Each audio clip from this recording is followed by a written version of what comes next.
Lola, alam mo ba, ayaw pa rin mag-school ng friend kong si Brian. Kasi daw may COVID pa.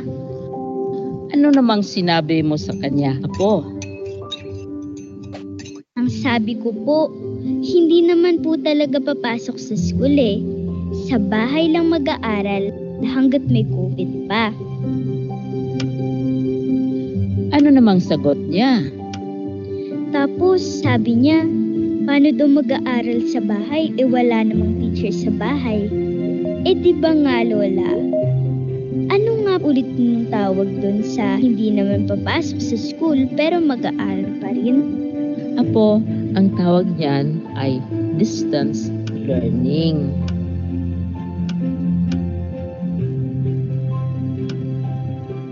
Yun nga po, mag-aaral pa rin kami gamit ng computer. Di ba Lola?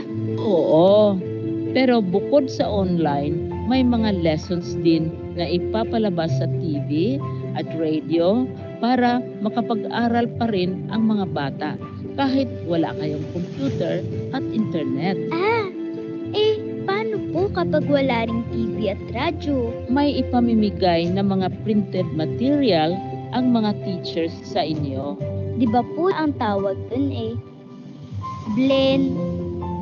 Ako, blended learning. Ibig sabihin ng blended learning ay gagamitin ang iba't ibang pamamaraan ng pagtuturo gamit ang internet, ang TV, radyo, at ang print para hindi kailangang pumunta sa school ng mga teachers at mga bata. Kaya po pala si Teacher Rose hindi na rin kailangan pumasok ng school.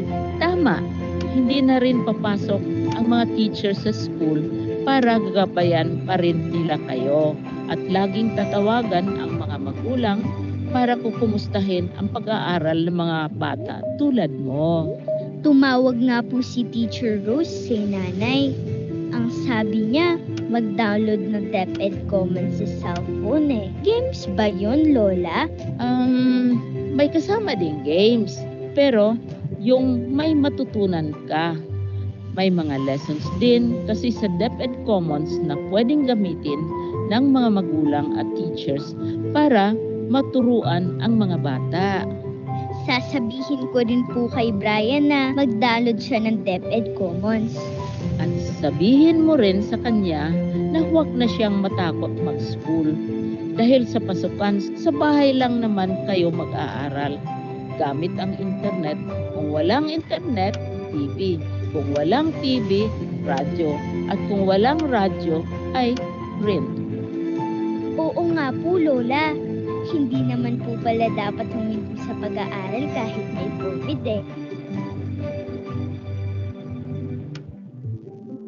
Magtutulungan kami para magpatuloy ang edukasyon.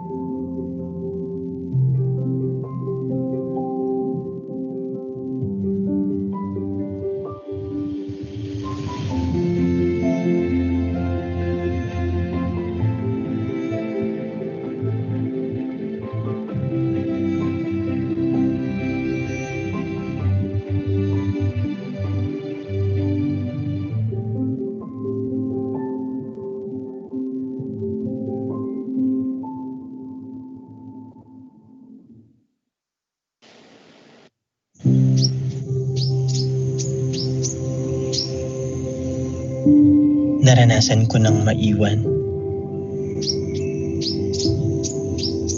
Hindi ko na mabilang kung ilang beses akong nakiusap hanggang sa maubos ang pangungusap. Naisip ko na ring sumuko dahil sa sunod-sunod na bagyo. Parang walang katapusan itong kalbaryo. Saan nga ba ako patungo? Saan ba ang dulo nito? Sa paglalakbay, muntik na akong huminto. Pero sinalubong mo ko.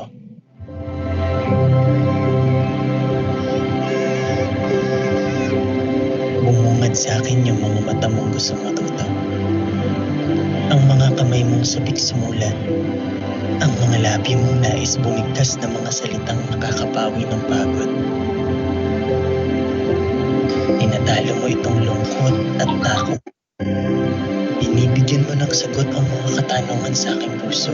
Masampat, abi-abi, mga anak. Masampat pala, abi-abi ka mo. Na sa dami ng alinlangan ko't tanong sa mundo, ito ang nag-iisang sigurado. Mahal ko ang pagtuturo. Ito ang nagbibigay buhay sa aking pagkatao. At ang mga pangarap nila, ang aking ligaya.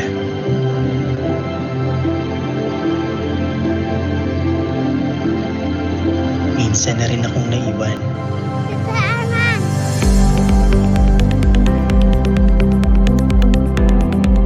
Kaya't sisikapin kong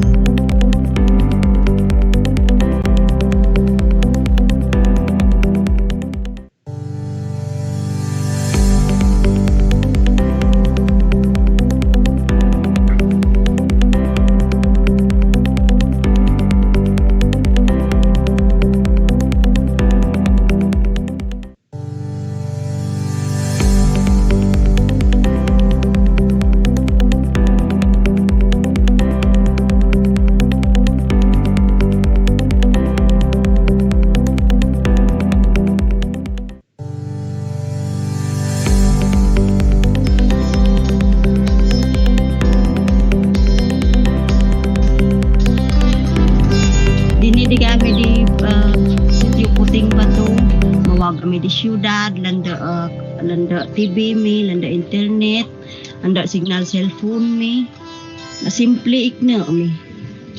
Kami dadto aloy snaling mi fulu na ikaklaw. Tukay kami nalabak. Kabay abuse headline kami di radto mula agul. Afgan kamlaw. Dugang di income kami.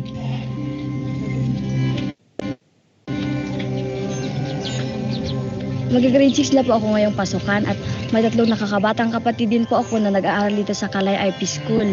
Hindi ko po alam kung paano kami mag-aaral dahil bawal pa po kami pumunta sa paaralan. Sabi nila pwede lang daw po kami mag-aaral sa computer, sa cellphone, sa TV at sa radyo pero wala po kaming ganun. Sabi din po nila si nanay daw po ang magtuturo sa amin pero may trabaho din po yung mga magulang namin at yung mama ko po hindi po siya gaanong marunong magbasa dahil hindi po siya nakatapos ng pag-aaral. Mismo lang ako go school. Mismo grade 1 lang na ako. Det kat daw udan nga ako na landag na ragurag. Lima ka kutam daw dalero mismo rag lang gara ko kuret da biur. Ilet daw dalero.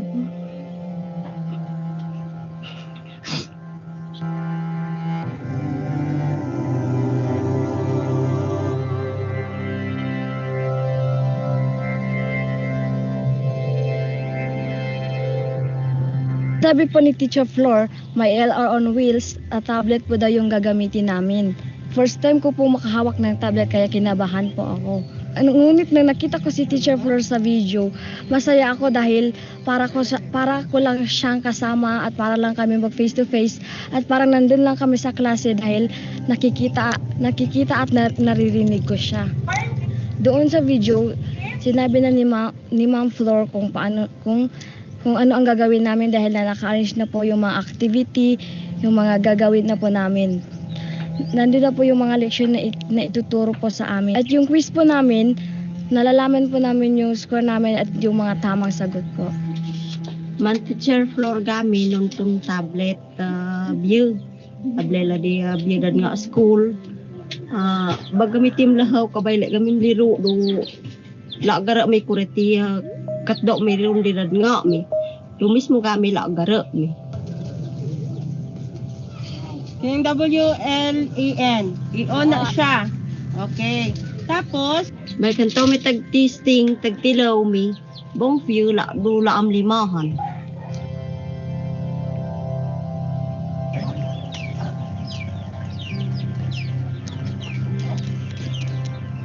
ito rin yung nga icon. Marami po akong natutunan. Yung natutunan ko po, pwede ko pong maituro sa mga nakakabatang kapatid ko po.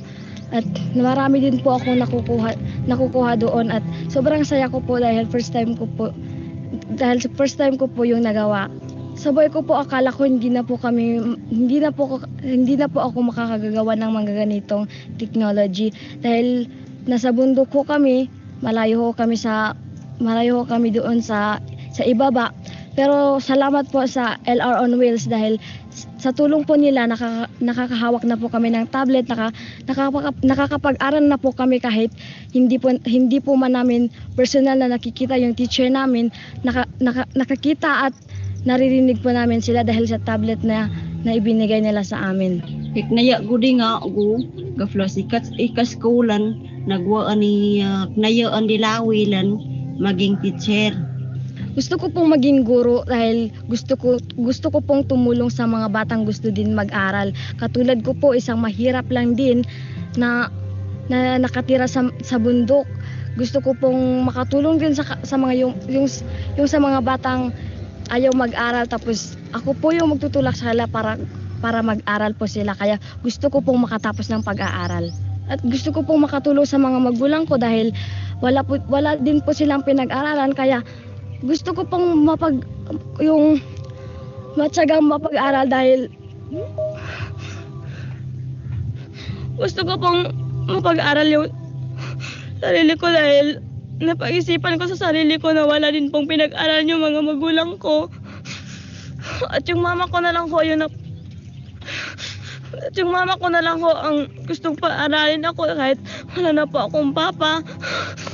Kaya kung gusto ko pong mag-aral dahil gusto ko rin tulungan yung mga kapatid ko. Bang pasalamat mi di DepEd Sarangani di tabagan nagaflos ilan lang mi di ka school. Maraming salamat sa LR on Wheels dahil po kahit po may COVID-19 po ngayon, hindi po yung naging hadlang para hindi po kami makapag-aral. Maraming salamat po sa LR on Wheels.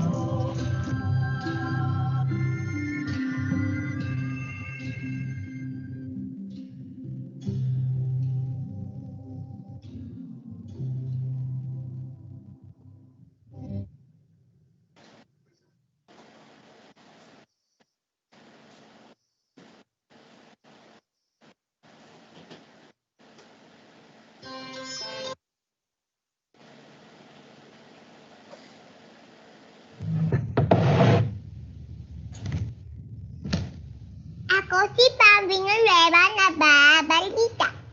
Anak, sabihin mo kung ano ang nilalaman ng puso mo. Thank you, Tay!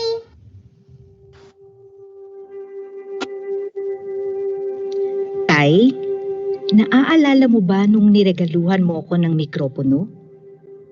Ang sabi mo sa akin, susuportahan mo ko kahit anong gusto ko. Ang lagi mo pang ang bilin, anak, sundin mo kung anong nilalaman ng puso mo. Ganda talaga. Lagi mo ring pinapaalala na ako ang pinakamaganda. Mas maganda pa sa mga crush mong artista sa TV. Alam mo ba, Tay? Pinaniwalaan ko yun. Ako, si Pam Villanueva, nagbabalita. Hindi mo naman kasi sinabing mahilig ka sa mga palabas na comedy. Yan tuloy. Umasa ako masyado. Hindi ko inakalang iba pala ang pamantayan ng mundo. Hindi ko napaghandaan ang sakit ng mga salita mula sa tao. Ganun pa man, hindi ko kinalimutan ang bilin mo. Tay, ngayong araw, maglalakas loob ulit akong sundin ang laman ng puso ko. Ngayong araw, tutuparin ko ang pangarap nating dalawa.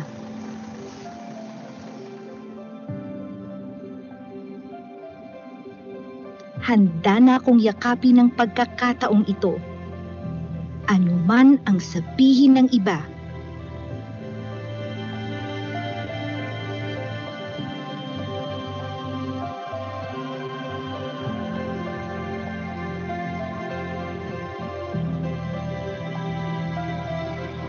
Good morning, everyone. It's going to be a long and hard journey. There will be a lot of sweat and a lot of tears. I expect a lot from you, but in the end, when you become teacher broadcasters, it'll all be worth it. Are you ready? Yes!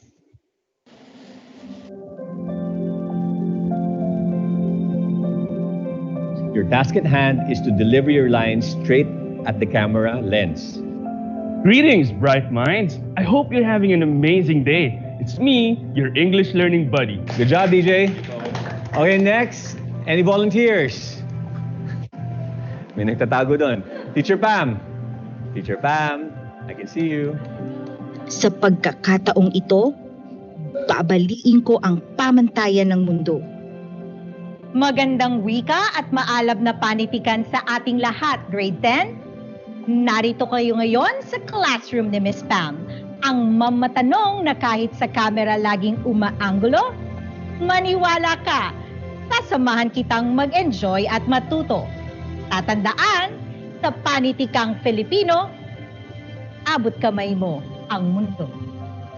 Alright! Haharap ako sa camera upang magturo. Upang hindi lamang makulong ang mga aral sa 4 na sulok ng silid-aralan. Upang mas maraming bata ang makaalam na ang mga pangarap ay binuo upang matupad. Okay, teachers, dito nagwawakas ang ating workshop, pero hindi ang inyong training. Bye-bye! Haharap ako sa camera upang magturo. Para mas maraming bata ang makaalam na kahit matagal ang proseso ng pangarap, ang mahalagay umuusad. Tay, naaalala mo ba nung niragaluhan mo ko ng mikropono? Hindi ko to nagamit kanina. Pero, nagamit ko lahat ng paalala mo. Hindi na rin pala ako naniniwalang kasing ganda ko ng mga crush mong artista. Pero, mapapanood mo na ako sa TV para sa mas malalim pang advokasya.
Director June, just checking my audio. Can I be heard?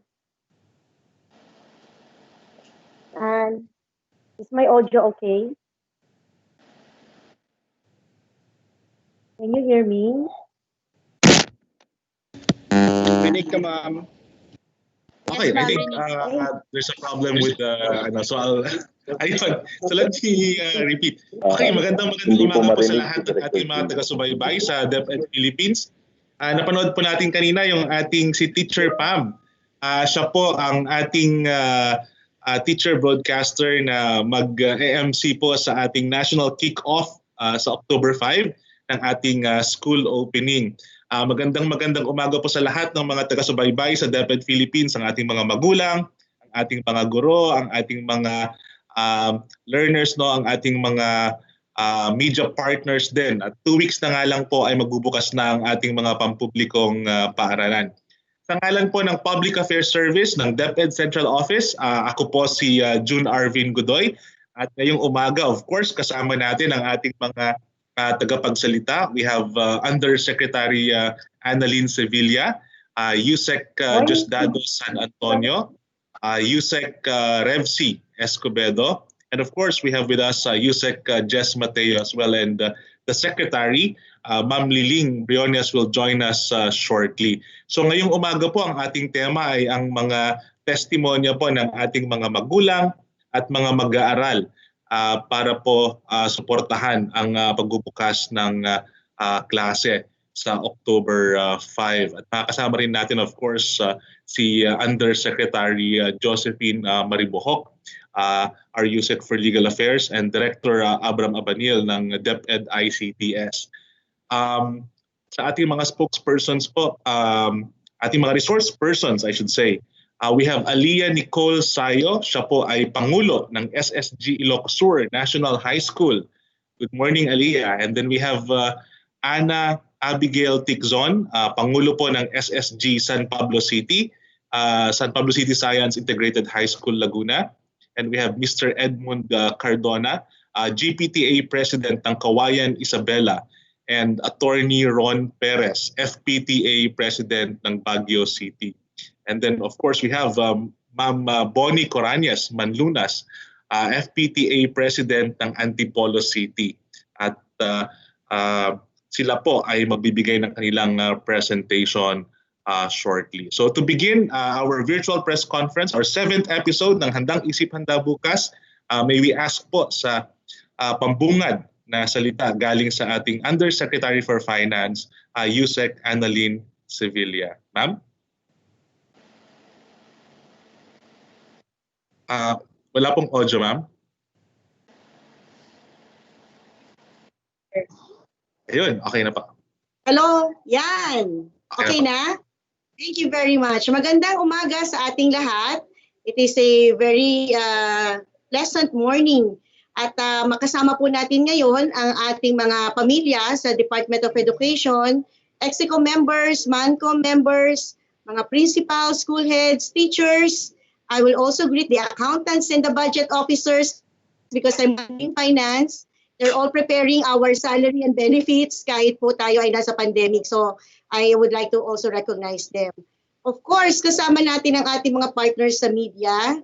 Every Monday, ito na po ang ating date. Nanonood at sumusubaybay sa ating DepEd Facebook website ang ating mga mag-aaral at lalong-lalo na ang ating mga magulang or guardians na naghahanda para sa ating October 5 school opening. Ang araw na ito ay nakadedicate po para sa ating mga magulang, guardians at sino pa man ang nagsusubaybay sa ating mga mag-aaral. Bago po ang ating gagawin ngayon, wala na ho yung face-to-face school setup natin itong October 5. Kaya napaka-importante na tayo po ay mag-usap. In fact, meron po ngayong ginagawang webinar ang ating USEC for Curriculum and Instruction. Ito po ay tungkol sa ating parenthood responsibilities. No, paano ang mga roles and responsibilities ng mga magulang ngayong tayo ay nasa blended learning. Kasabay po yan ng press conference natin ngayon. At meron po tayong kasabihan na nagsasabi, ang nakikita sa matatanda, ang siyang ginagaya ng mga bata. Kaya napaka-importante na kausapin at siguraduhin natin na lalo na po ang mga magulang at guardians ay alam ang ating gagawin sa blended learning approach natin. Sa pagtutulungan ng national at local na pamahalaan, makikita natin na maaaring umusad at ituloy ang pagharap natin sa ating hamon ngayon. There are concrete and strong examples of what our learners should manifest in applying the 21st century skills. And I think hindi po hadlang ang ating krisis ngayon para magkaroon ng 21st century skills ang mga bata. Ano po itong 21st century skills? Collaboration, communication, creativity, and critical thinking. Ito lamang press conference na ginagawa natin ngayon. Nagmamanifest na yan ng 21st century skills. At ng responsible parenthood ay defined din or pwede rin mag-manifest kung paano ang mga magulang ay binavalue ang mga kinabukasan or future of their children. And today, ngayong araw na to, September 21, we will give recognition, appreciation, and we will showcase the DepEd's active partnership with the parents through its Parent-Teacher Association or the PTAs. They will share their experiences, innovative and strong-willed interventions to implement the Basic Education Learning Continuity Plan. Kanina po, inintroduce ni Director June ang ating mga bisita. Sila po ang ating mga active na mga taga-suporta. Of course, we honor and we also recognize the teachers and the principals, pero hindi po kumpleto ang picture pag wala ang mga parents. Kaya po ang Parents Teacher Association support to the BELCP ang ating pong pag-uusapan ngayong araw na ito. Ang ating pong presidente ng PTA from the Ilocos Sur National High School, Ma'am Sayo, will be here. Presidente po ng San Pablo City Science Integrated High School sa Laguna, si Ma'am Pixon, will also be here. Presidente ng Hawaiian Isabela, ng General PTA, si Sir Cardona, will also be here. Ang FPTA President ng Baguio, Attorney Perez, will also be around. The Child Protection Program po, importante, isa pa po to, we will focus and present to you the Child Protection Policy of the Department. Why? Because we want to ensure that our learners are safe and protected not only from the virus or the pandemic of COVID-19, but they are also protected for their rights and welfare. Nirespeto po natin yan at ating pinoproteksyonan. Ang ating Undersecretary Jo Marie Buhok will walk us through with the updates from the DepEd side. And finally, yung pong pangatlong event na nangyayari sabay-sabay ay yung DepEd PV Final Air Test. We have the final air test broadcast of the DepEd TV starting today. Director Abram Abanil will provide more details about that later at kasama po yan sa pag-uusapan natin. So, mabuhay po tayong lahat. Lahat po ng katuwang natin sa pagpapatuloy ng edukasyon, lalo na sa panahon na ito. Makikita at matututo ang mga kabataan sa pamamagitan ng ating pagtutulungan at pagpaparamdam sa kanila na sila ay ating mahal, inaalagaan at ginagabayan. Magandang umaga. Over to you, Director June. Good morning, ma'am, at maraming salamat po. Ngayon naman ay darako tayo sa presentation ng ating mga resource person ngayong umaga. But before that, I would like to thank, of course, Tirad Pass Network, yung mga naka-live stream ngayon at nagsisyndicate ng ating press conference sa kanilang mga probinsya. You have Planet Cable, DWAT, CLTV 36, Romblon Cable, Kabangkalan Community Antenna Cable, Camiguin Island Cable TV Corporation, and of course, Kalibo Cable TV Network. At ayun na nga. So ating i-welcome ang ating unang tagapagsalita ngayong umaga. Siya ay si Alia Nicole Sayo. Siya po ay President ng SSG Ilocos Sur National High School. Take it away, Alia. Good morning. Good morning. Good morning, Sir June. So today, I will be talking about as students, how do we support the Department of Education in the new normal learning or the new system of the Department of Education. So first, baka tatanungin din yan mamaya, why do I am supporting the Department of Education for the school year 2020-2021?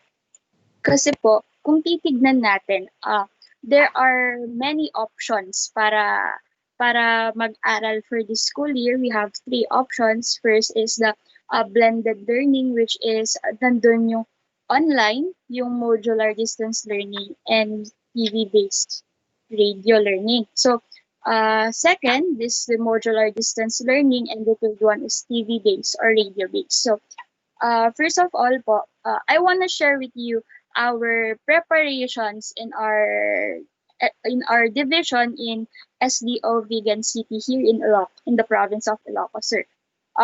Last August, we have started our simulation of the modular distance learning. So here in SDO Vegan City, ang approved po na mode of learning namin is the modular distance learning.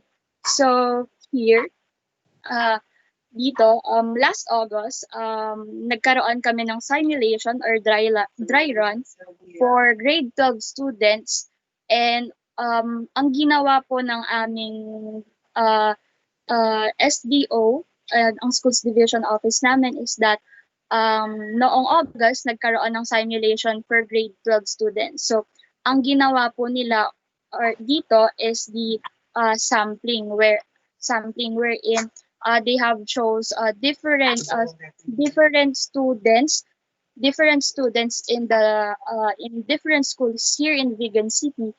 And ang pagbibigay po nila ng modules sa mga students is they give it to the barangay officials, and then ang mga barangay officials po ang nagbibigay ng modules sa aming mga students. And noong last week, kakatapos lang din po ng simulation namin. Ang ginamit naman po namin is population po. So for this dry run, we have top grade 9, 10, and 11 students naman. So ang ginawa po namin dito, ang parents naman ang kukuha ng modules sa school ng mga learners natin. They get the modules every Saturday, and they also submit the modules of the student every Saturday. And also, here in Vigan, we have two different kinds of modules. So yung una po is the printed one, which is ang binibigay mismo sa students ay yung hard copy na. And then, the second one is digital, wherein pwede itong makita or pwede natin itong i-download through internet, and also using QR codes and using USBs or flash drives. So next slide please. So yes po, and also even though we are in the using the modular distance learning, we have still different media partners from the city of Vigan and in the province of Ilocos Sur. So, una po dyan ay ang TVgan, which is a local TV station of the city government. Next, we also have the PTV Ilocos, which is a local TV network here in the province of Ilocos Sur. Also, may ka-tie-up din po kaming radio stations gaya ng Bombo Radio Vigan, wherein ang gagamitin po dito is ang podcast. So, the podcast is that yung mga tatalakayin ng teachers is that mare-record, then it will be sent to the students.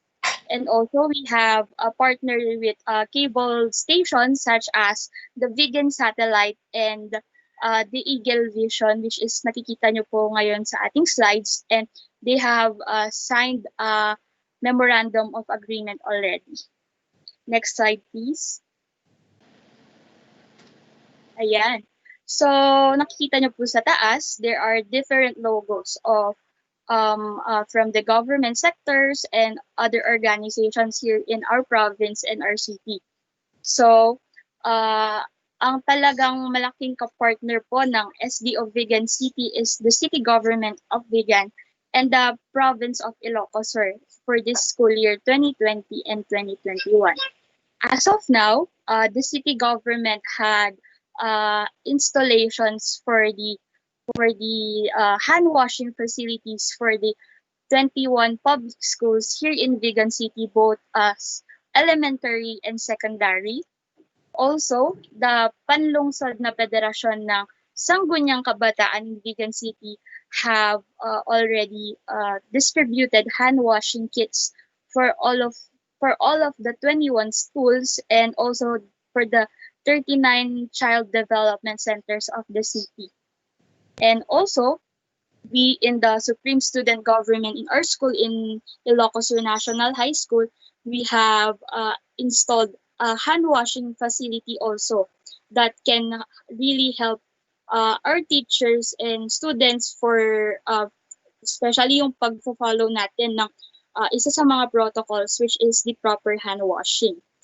And also, there are different sectors in the province and in the city that help already the our school and the schools division office of Vigan City by donating different materials that can be used during the opening of classes, such as disinfectants and other healthcare essentials. Next slide, please.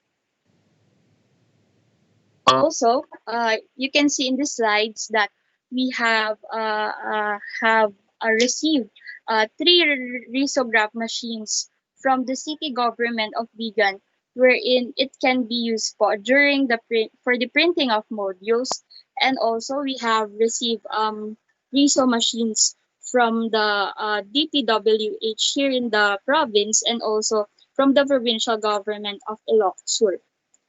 Also, may mga kapartner din po ang schools and the division office na different organizations such as the Synergia Foundation. So, for the past months, the Synergia Foundation had an online parenting workshop for the parents naman. So, they had an online workshop named Nanay Tatay Teacher Ka Ba, wherein it is attended by different parents and guardians all over the country, and ang mga participants din po ay from Vigan City Division din. So, here in this online parenting workshop, may nag-attend din po na Bigenyo parents here. Next slide, please.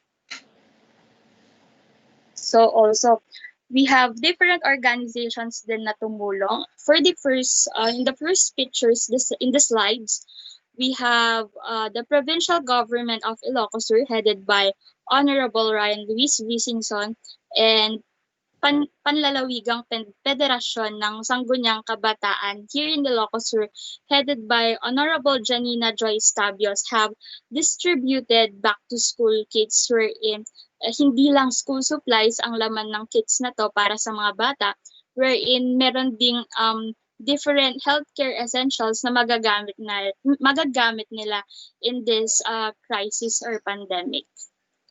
In the next picture po, we also right now, today, ngayong month ng September, we are celebrating the Suicide Prevention Month. And also for the next month, we will be celebrating the World Mental Health Day. So it is also important that we should care for not only for the physical health of the students, but also for their mental health. So right now, together with the provincial government and Provincial Health Office of Ilocos Sur, Department of Health, and that is under the leadership of Miss Abigail Mesa Raimundo. And together with me, we are now having different activities such as we will be having a webinar series regarding on mental health. Also, we have a podcast battle that can help the students to gain information and knowledge about how to help their selves and their colleagues in caring for their mental health. And also ang bida po for our activities for World Mental Health Day is that me together with other people na kasali sa different organizations, we are writing a book for now, or a self-care journal that is gonna be launched this October 9 and will be distributed to students around the city and around the province. And lastly, as a student leader, I am not only a leader among our city and the province, so I'm also an officer and a member of one of the national organizations in the country named Samahan ng Kabataang Boluntaryo ng Pilipinas, wherein I am the regional director for Region 1. And now, we are having an online fundraising activity named Kahon ng Karunungan, wherein it aims to help 200 students from Landayan Elementary School in San Pedro, Laguna. So this program can really help the students, especially sa situation ngayon na it is new to us students and also to our teachers and parents na we will be having the new normal learning na sinasabi nila. And also for this school year, me together with my fellow officers in the Division Federated Supreme Student Government of Vigan City are planning to have an online tutorial for kinder to grade 10 students, specifically for the subjects math and science, which is ito yung talagang nahihirapan na subjects yung mga students natin, no? So it ang plano po namin, we will be uploading videos, online videos na tutorial for the students about certain topics in their lessons, and also we will be sharing learning materials like ebooks and PDF files that can really help them in the distance learning for this school year 2020 and 2021. That's all po. Thank you. Alright, maraming salamat Aliyah sa ating napaka-aktibong president ng SSG Ilocos Sur National High School, no? Tunay nga sa Ilocos Sur ata is it takes a province to raise a child. So, maraming salamat sa inyong pakikilahok sa paghahanda sa pagbubukas ng klase at pabuhay kayo. Ang susunod po na magbibigay ng kanyang pagkahanda or presentation ay si Miss Ana Abigail Tigzon. Siya po ay president naman ng SSG San Pablo City Science Integrated High School sa Laguna. Ana, go ahead.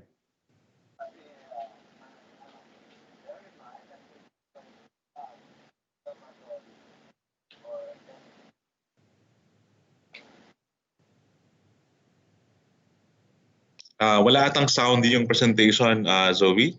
It's playing here, but I'm may sound sorry. yan. Ayan, I'm sorry guys. So hello everyone. First of all, I would like to extend my warmest gratitude to the conference's organizations for inviting us here.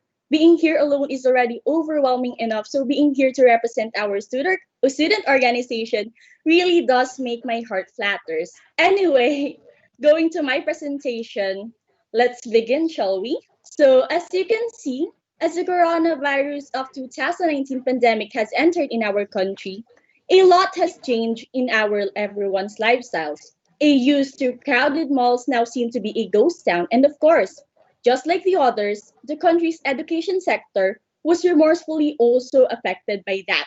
Because of this, some adjustments to comply with the demands of the new normal setup were made, one of which was the modification of the in-school formal education as it was turned into either modular, online, or blended one. Teachers and other school personnel work hand in hand to provide comprehensive study materials for us to use. Stakeholders and LGUs, on the other hand, are doing their best to give support and assistance. Indeed, everyone is having their role in this hashtag bayanihan. But the question is, what can a student leader like I can do to contribute meaningfully in addressing this concern? Good morning, teachers. Happy Teachers Month, by the way. Parents, stakeholders, and to my fellow students. Next slide, please. All right, so I am Ana Abigail Tigzon from San Pablo City, Laguna. And as a response to that query, with the hard work of my fellow officers, the guidance of our advisor, Ms. Salia Supre, the support of our school principal, Mrs. Nelisa P. Kwasay, and the Department of Education SDO San Pablo City, the Supreme Student Government of San Pablo City Science Integrated High School proudly presents to you, next slide please, Sci-Hi on the Net. Sci-Hi on the Net is an ongoing initiative launched on the last 4th of May 2020 to fully utilize SSG social media pages to connect more with our schoolmates despite not seeing them in person due to the new normal setup.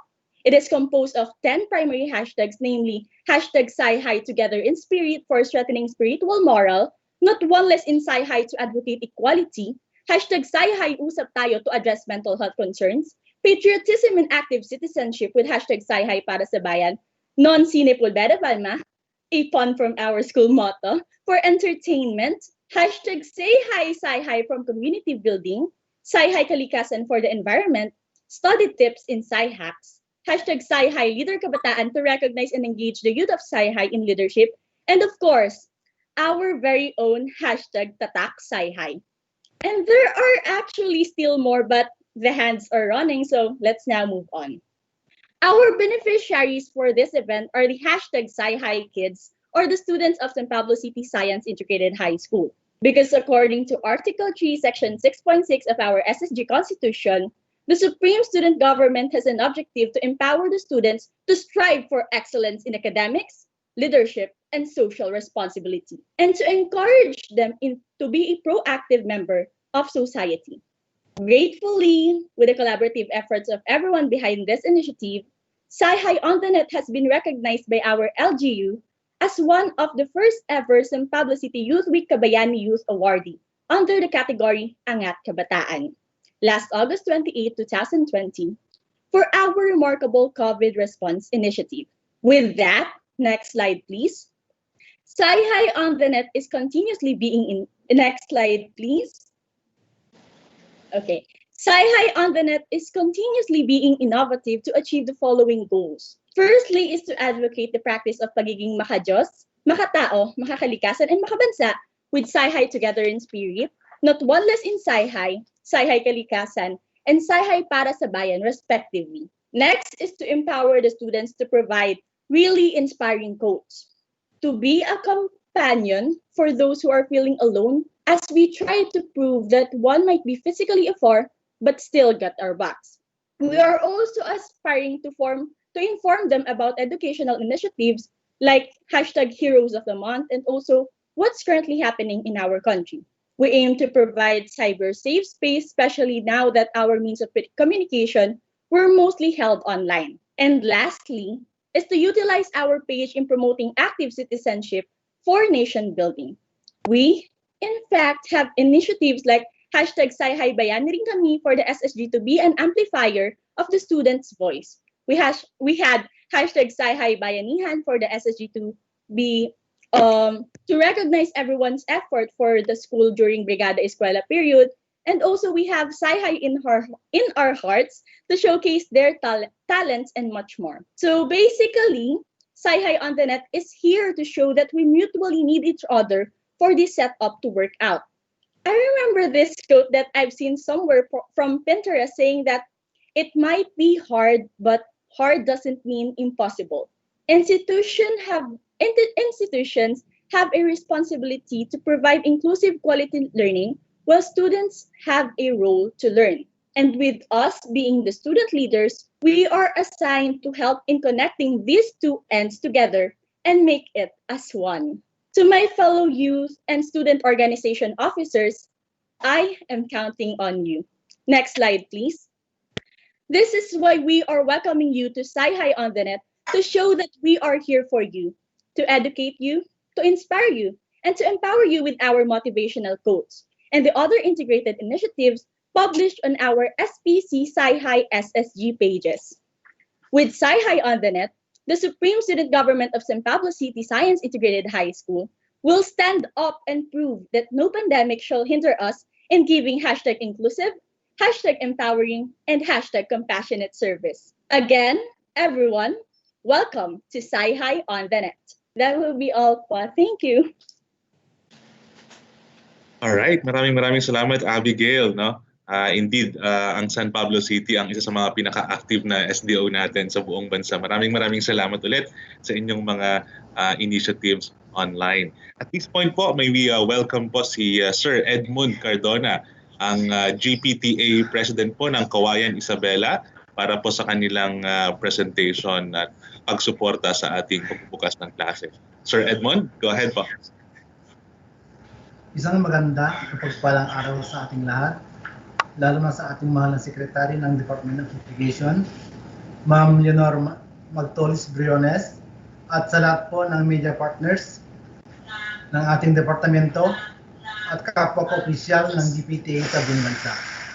Ang inyong lingkod, Edmund G. Cardona, kasalukuyang presidente ng GPTA ng Kawayan City Science Integrity High School sa division ng lungsod ng Kawayan, dito sa lalawigan ng Isabela, Region 2, ay maglalahad ng isang kwento ng bayanihan ng mga magulang, guro at iba pang stakeholders sa gitna ng pandemya. Ang aming munti at hamak na paaralan na meron lamang maliit na resources, ang bilang ng mga mag-aral ay 782 at 36 na mga guro lamang. Ngunit hindi yan naging hadlang upang kami ay maghintay lamang sa gobyerno ng mga ayuda upang may pagpatuloy ang edukasyon. Kaya atin pong tunghayan ang isang ABP na naglalag ng mga inisyatibo ng GPTA upang suportahan ang basic education learning continuity plan ng ating departamento.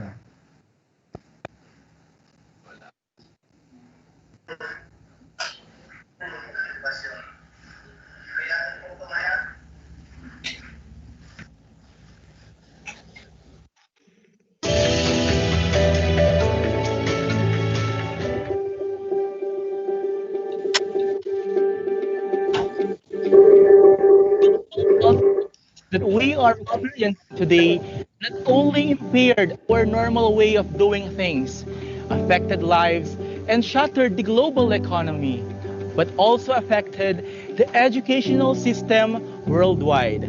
As a result, every learner, teacher, and parent is in quandary and skeptical about the way education should be delivered amidst the fear of the virus. Classrooms are left empty. The school campus is void of the noise of students hanging around. Teachers are engrossed in preparing modules, learning activity sheets, and TV and radio-based lessons. Parents are at home doing household chores while attending to the needs of their children. These sights are somewhat awful. Feeling of isolation, loneliness, and misery are there. However, there is still a ray of hope for every learner, parent, and teacher, because the Department of Education has taken a bold step to continue education amidst this crisis. Courage, faith, and adventure, these so-called virtues called normal, put by Professor Emeritus Leonor Mactolis Briones, Secretary of the Department of Education, serve as guideposts during these trying times. Having in mind these virtues, the General Parents Teachers Association, in consultation with the school administration of Kawayan City Science and Technology High School in the Schools Division of Kawayan City, Cagayan Valley Region, managed to come up with concrete actions in support of the department's Basic Education Learning Continuity Plan. The following are the significant accomplishments that contributed greatly and significantly to smooth implementation of the School Learning Continuity Plan. Active participation during the escuela. Took school repair works focused on sanitation facilities of the school. As such, helped the school acquire and put up the following: 6 units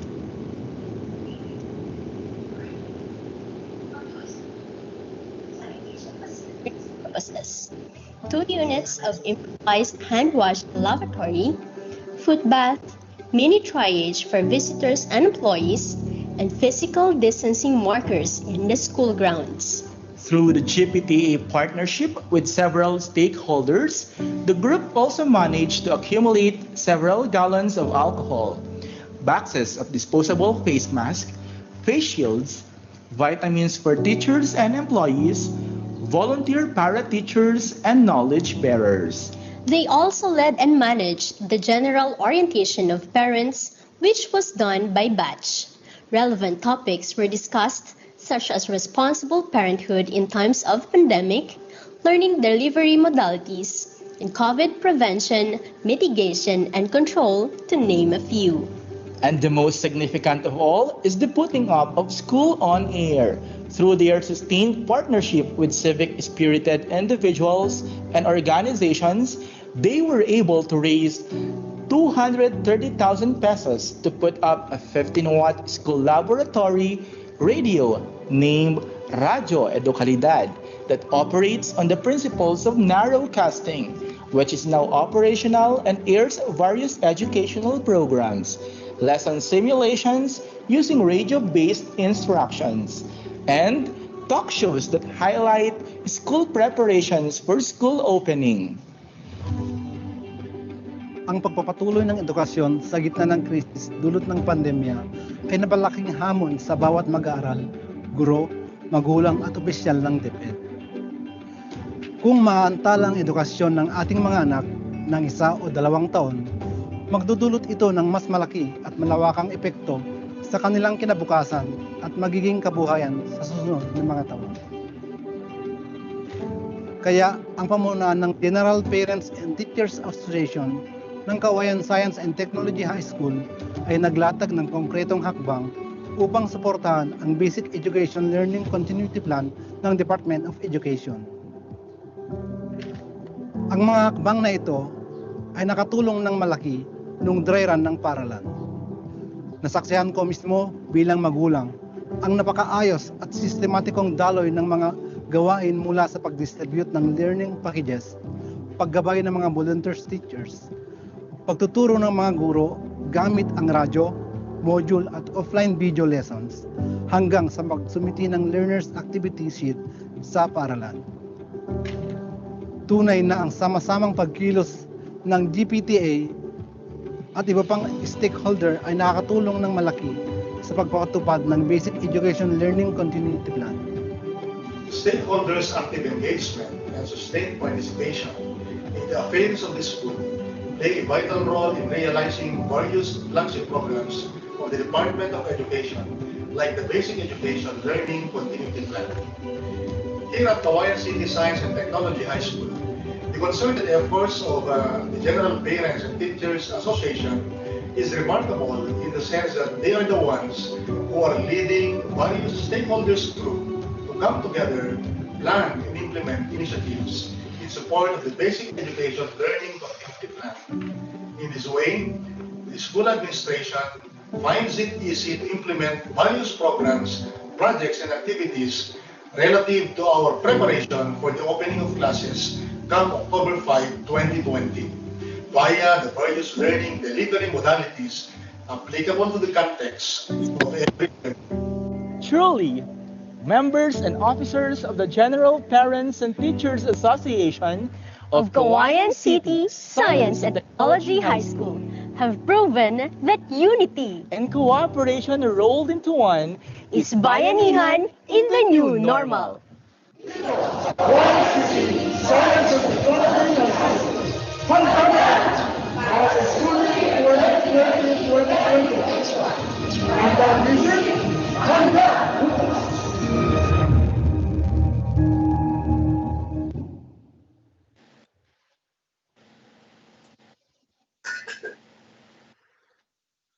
Sir Edmond, go ahead. Meron pa po kayong karagdagang Sir Edmond? Thank you, sir. Sir. All right. Just Agnina, Sir Edmond, dyan sa Kawayan, Isabela. Maraming salamat po sa inyo at talagang united we stand. Kasama natin ang PTA, kasama ng ating mga magigiting na guro sa pagtataguyod ng ating BELCP. And of course, at this point, may we also welcome Attorney Ron Perez. Siya naman po ang Federated PTA President po ng Baguio City. Attorney Ron, go ahead po. Good morning.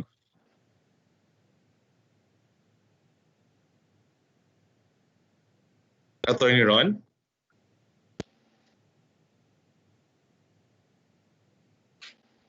Nakamute po ata kayo, sir. Ayun. Morning, Director. Ayun, okay na. Sige po. Go ahead po. Morning, Director June. Can you hear me perfectly well? Okay. To all education stakeholders, to all officials of the DepEd, of course, led by our dear Secretary, Leonor Briones, and other undersecretaries here present today, and all education stakeholders, fellow parents, magandang Baguio po sa inyong lahat. Well, may we request the slide, please, that I have prepared to be put on the screen, please.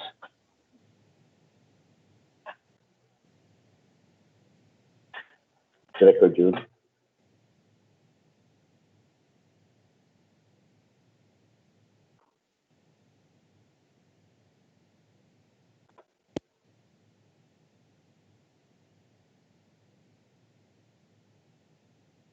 Ay, naka-flash na po, sir. Can you see it po? Yung first slide. I cannot see it. I'm sorry. Naka-flash na po yung first slide, sir. Apa. Okay. I'll use my own slide then. Yes. As you could see in the screen, we have our Parents Academy being pioneered by the Schools Division Office of Baguio City. As you see in your screen, this is the actual parent portal, and it is actually located on the site parentacademy.edtimes.com. And let us proceed to the next slide, please.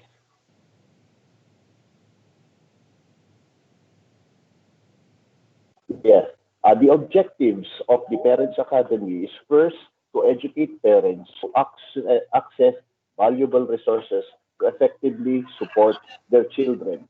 Yes, we understand that no less than the Constitution of the Philippines mandates that the primary role of the parents is to educate their children, and the DepEd and the state through the department is only on a secondary role. But we recognize and we thank the DepEd for making us partners in the continuous learning in our country. Second objective is to engage parents to become full partners in their child's education. Well, as we have heard from ARD Peng Vergara in his speech one time, that for you to really improve the education, you have to first educate the parents, second, educate the teachers, and finally, educate the learners. That is actually what we are advocating. And we have to empower parents to pursue lifelong learning goals for themselves and their children. As we understand, life is a continuous learning. And fourth objective is to encourage parents to sustain their child's growth and well-being. Holistic po ang approach natin dito, not only in terms of academic, but also spiritual, mental, social, and physical. Next slide, please. The Parents Academy aims to empower parents and families in giving full assistance in student learning while learners learn at home or within community, especially this time of distance learning. Next slide, please. We have 4 major activities as part of or component of the Parent Academy. First, the parent upskilling and reskilling. Second, hosting of events. Third, development of online portal. And fourth, parent guidebook. Next slide, please. Parent upskilling and reskilling. We have provided seminars, webinars, as you have termed it this time, that will capacitate parents with new skills and knowledge, upskilling or upgrading current skills and knowledge, particularly on learning achievement. The Schools Division Office of Baguio conducted actually a battle voices for parents for us to really gather the sentiments of the parents in this time of the pandemic. Second is hosting of events.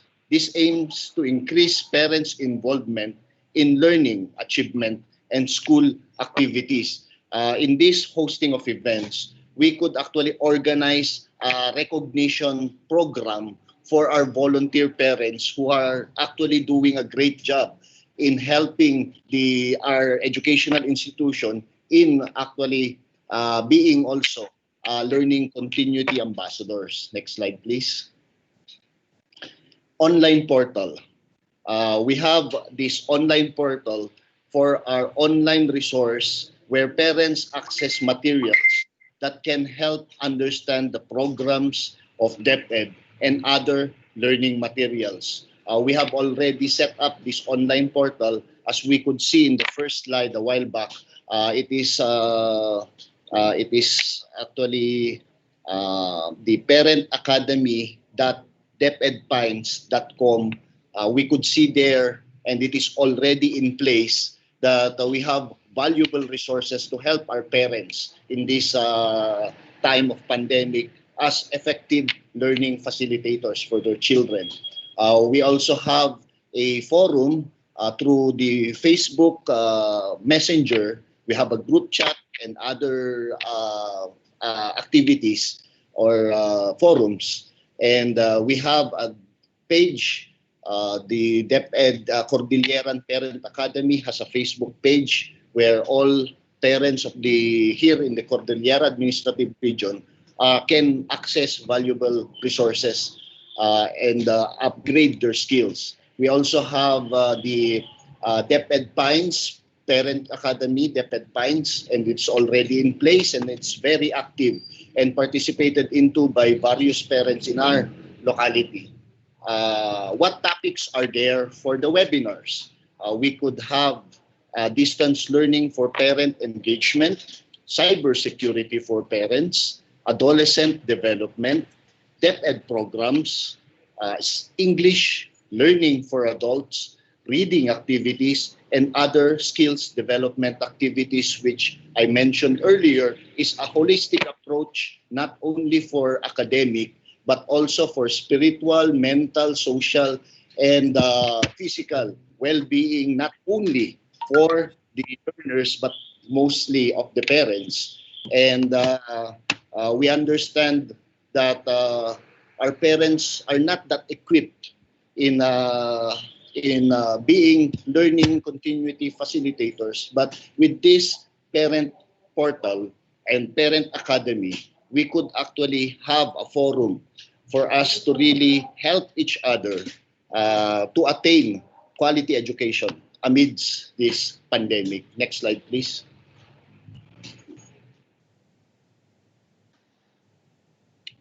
We actually had that pilot run of our modular type of learning. We conducted parents orientation last July 17, 2020, supposedly in time for the July, August opening.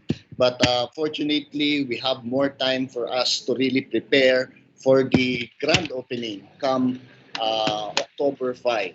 And we are actually ready as to that end. And as you could see, we were observing health protocols in conducting this parents orientation. Next slide, please. This was featured in the DepEd Philippines page, where the parents are working hand in hand with the school administrator and other partner agencies in delivering the modules for this modular type of learning. We have this was actually a bayanihan, and angkop na angkop po sa ating tema. Next slide, please. We have as a partner the Philippine Army, the 503rd Brigade, located within our within the Cordillera. We call this project Dear Army Project because it is a delivery and retrieval of modules. We partnered with the Army, and as far as with General Dayawen, when he actually made his speech, he was actually clearing out the notion of the children as far as the uniformed personnel are concerned. Alam mo, sa ating mga parents, minsan ginagamit na panakot sa ating mga anak na isusumbong sa military or sa police. With this endeavor, with this partnership that we're having, we could actually clear that negative notion of students as far as our uniformed personnel is concerned. They are helping with our continuous education, and the Army also are partners with the DepEd and the parents in the continuous learning. Next slide, please. This is the parent guidebook as one component of the Parent Academy, as Ma'am Soraya Faculo of the DepEd City Schools Division Office have made it as one of the component, and its title is Parenting Power Guidebook for First Teachers. This includes very rich resources where parents could really learn how to teach their children, and also nandito rin po yung mga kwento ng mga ating mga parents on how they were able to successfully teach their children despite this scenario on distance learning. And we could actually see here too how we could understand the modules para maintindihan po natin kung ano itong mga modules. Meron din pong explanation po rito at kwentong iba pa para lalo pong matulungan ang ating parents in educating their children. Next slide, please.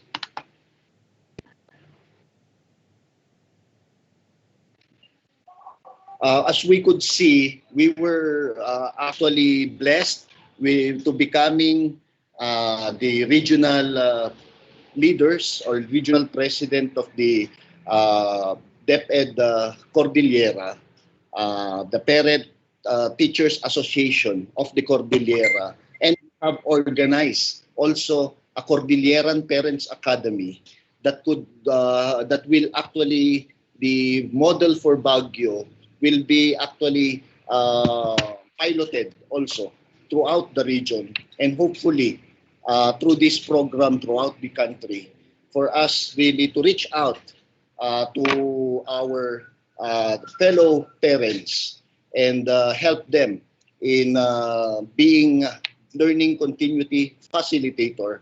And we also conducted a virtual capability building of parent ambassadors on the role of parents in their child's education in the new normal through this Cordilleran Parents Academy. We also have a web page that is in place right now, and as you could see sa screen po natin, we signed a pledge of commitment last September 8, 2020 at DepEdCar with together with the launching of all other projects of the region geared towards preparing everyone to the opening of classes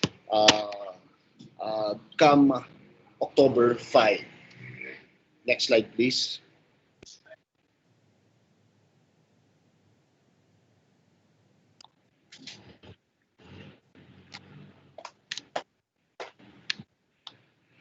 Well, we parents support the Handang Isip, Handa Bukas campaign of the department, and we remain as partner in the uplifting of the quality of education of our learners, and that the overall well-being and the continuous learning amidst the pandemic caused by COVID-19.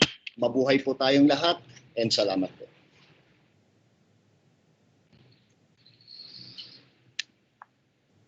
Ayun, Josh Agnina, Attorney Ron Perez, ang FPTA President ng Baguio City.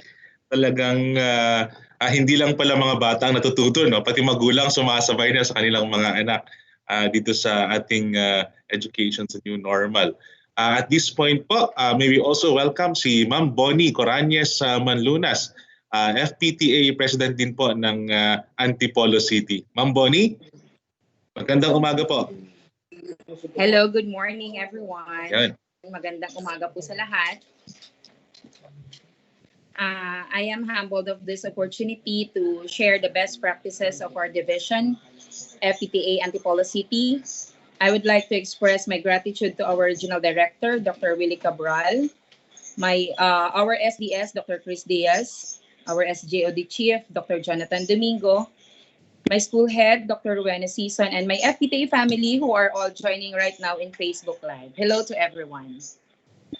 I am Maria Bonnie Coranyes Manlunas from Antipolo City, currently the president of the Federation of Parents Teachers Association. Mother of four.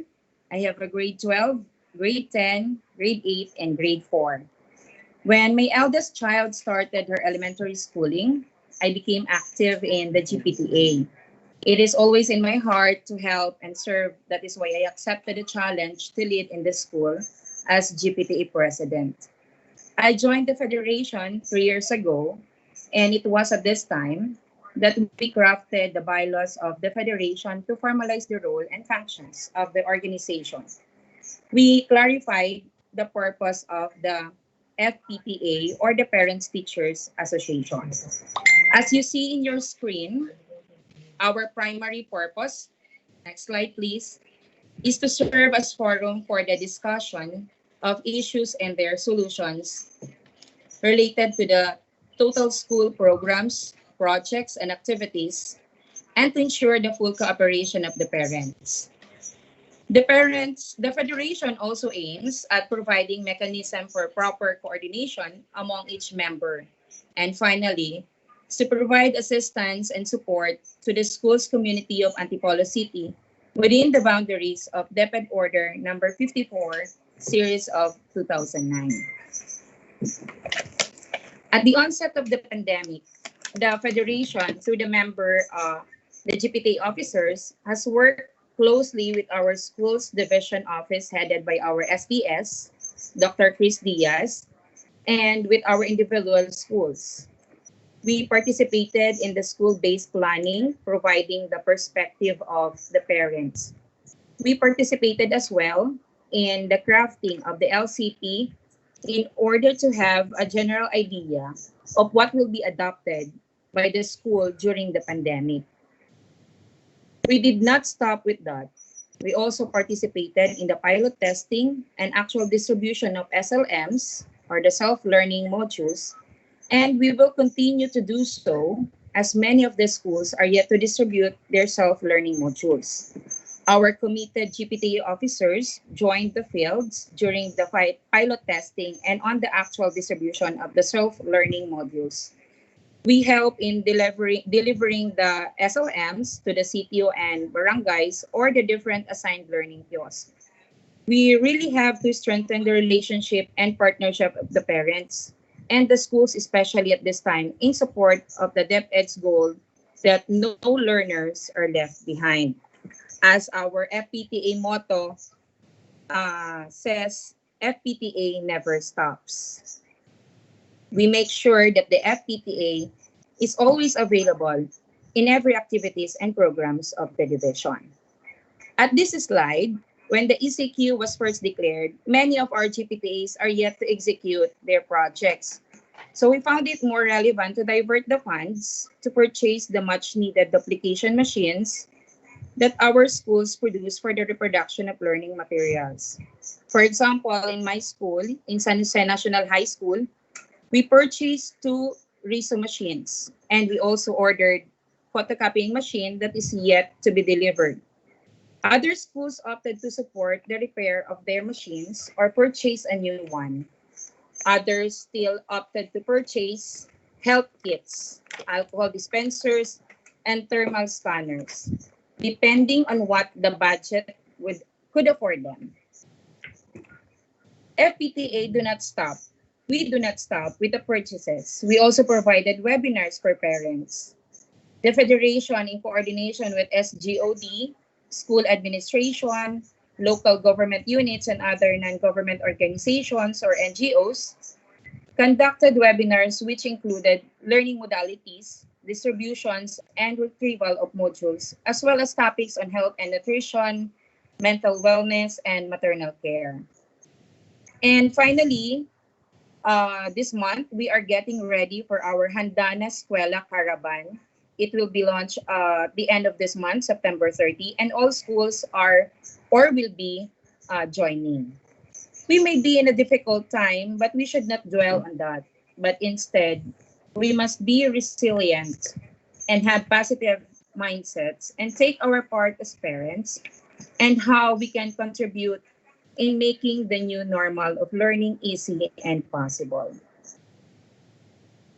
In every activity and programs, it is always highlighted our vision, mission, FPTA never stops.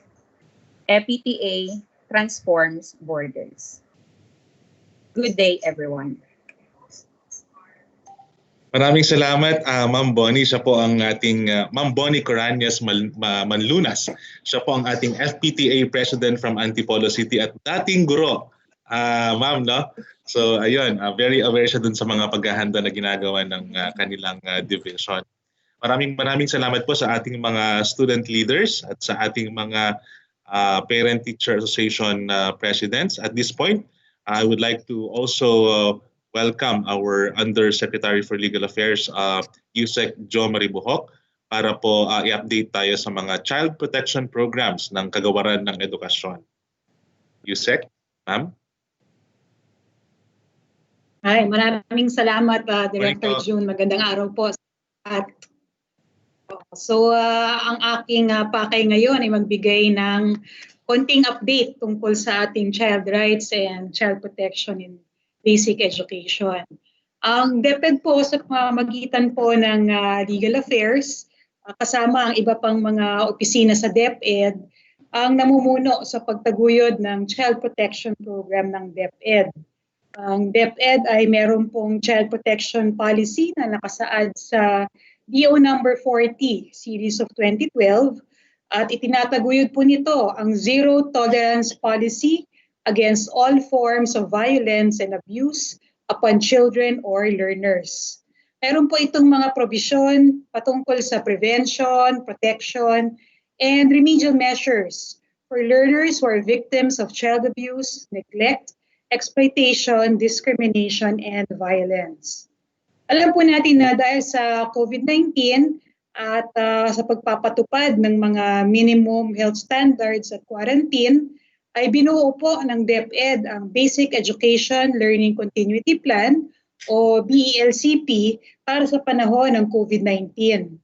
Ayon po dito sa BELCP, iba't ibang mga learning delivery modalities ang maaari pong gamitin sa pagtuturo ng mga mag-aaral natin sa elementarya at high school ngayong school year 2020 to 2021.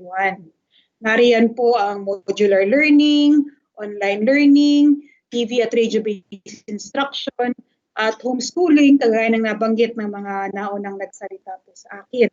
Habang hindi pa po ligtas ay wala po munang face-to-face classes. Mahalagang bahagi po ng ating learning continuity plan ang child rights, lalo na ang child protection. Malinaw na nakasaad sa BELCP mismo na patuloy ang pagrespeto, pagprotekta at pagtupad ng mga karapatan ng bata kaugnay sa edukasyon. Sa lahat po ng hakbang ng DepEd, the best interest of the child ang ating pong gabay o tinatawag na North Star. The child, the learner, is at the center of all that we do in DepEd.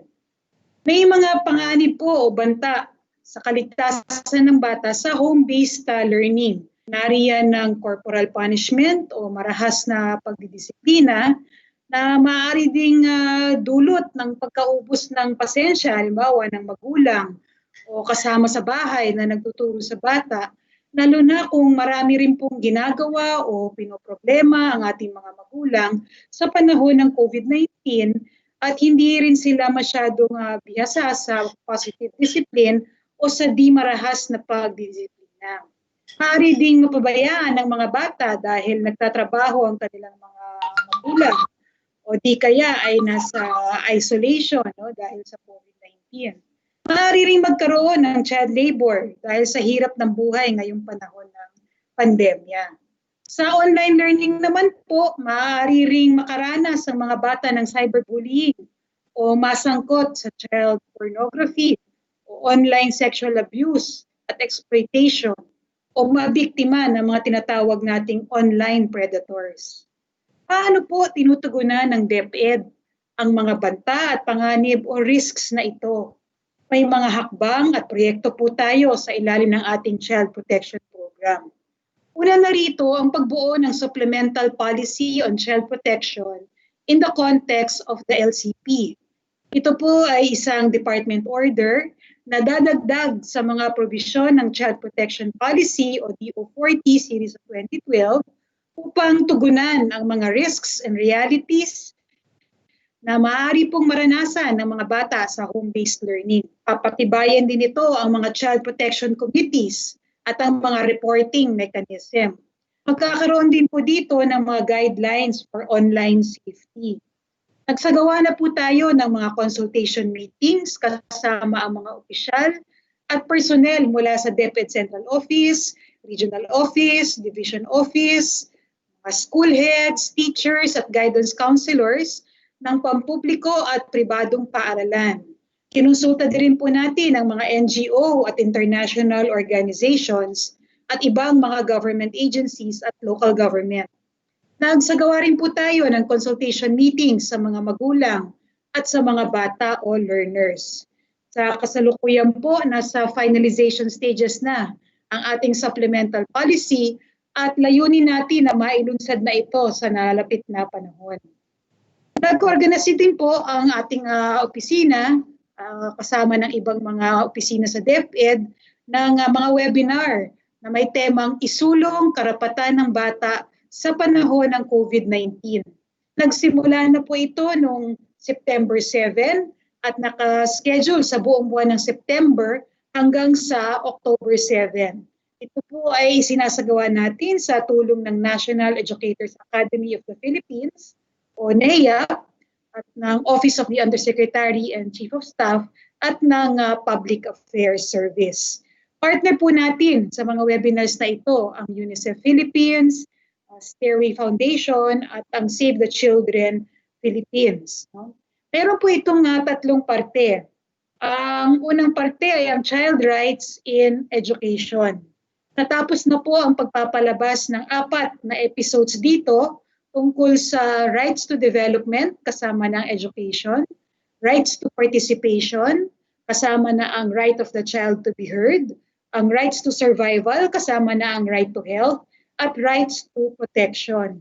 Sa kabuuan, nagkaroon po ng higit sa 1 milyong views sa live stream at video nitong mga webinars na ito. Ang ikalawang parte naman po ay ang child protection in education in the time of COVID-19. Ito ay gaganapin at papapanood araw-araw ng alas 10 ng umaga hanggang alas 12 ng tanghali simula September 28 hanggang October 2. Ang una at ikalawang parte ay accredited bilang isang kurso ng National Educators Academy of the Philippines. Ito ay bahagi ng course 2 na tinatawag na Learner Welfare and Well-being of the Capacity Building Courses in the BLCP of NEAP. Ibig sabihin po, ang mga nanood at manunood pa na mula sa DepEd at sasagot ng mga evaluation form ay maaari pong makatanggap ng credit points para sa kanilang professional development portfolio. Ito po ay isang napakalaking hakbang sa pag-institutionalize ng child rights at rights-based education sa DepEd. Ito po ay nangyayari sa unang pagkakataon.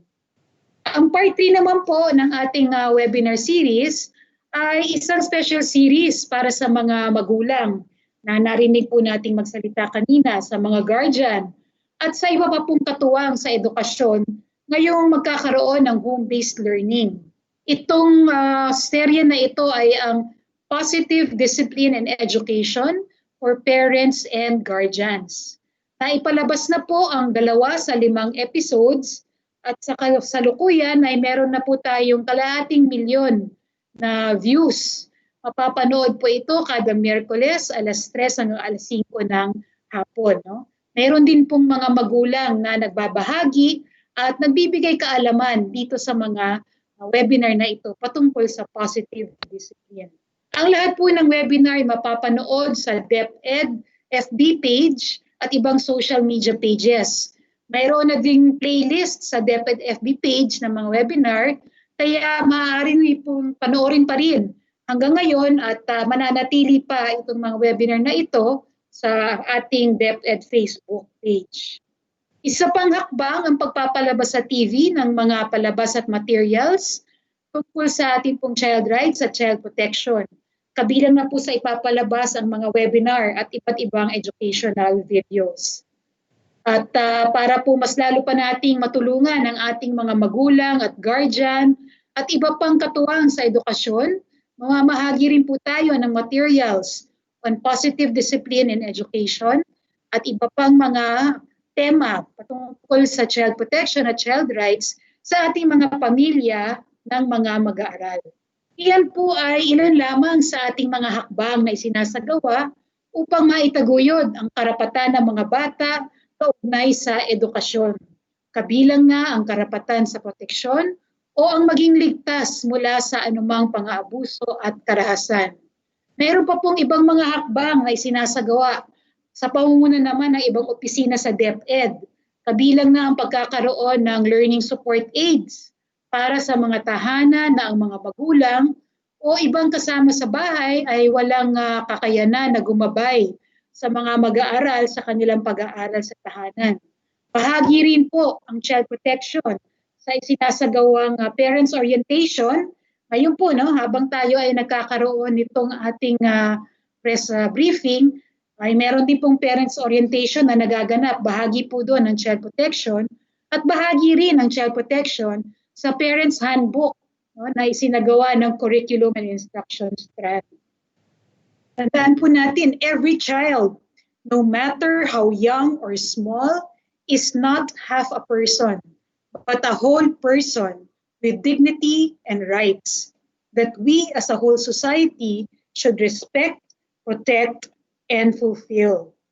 Ang mga bata po ay nanatiling mga bata sa panahon ng COVID-19. Nananatili din po ang kanilang mga karapatan bilang mga bata.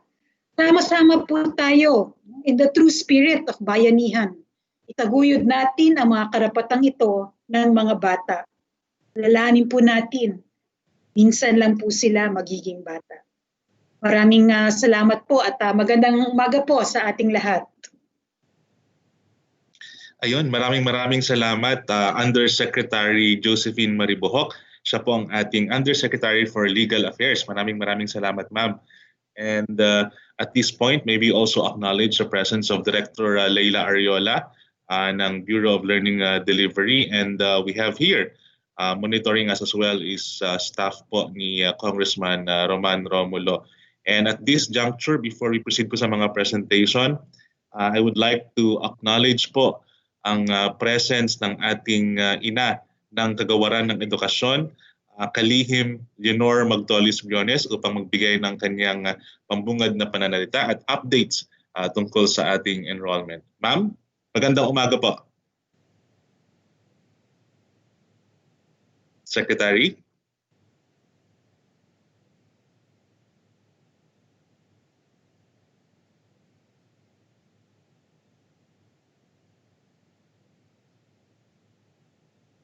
Ma'am?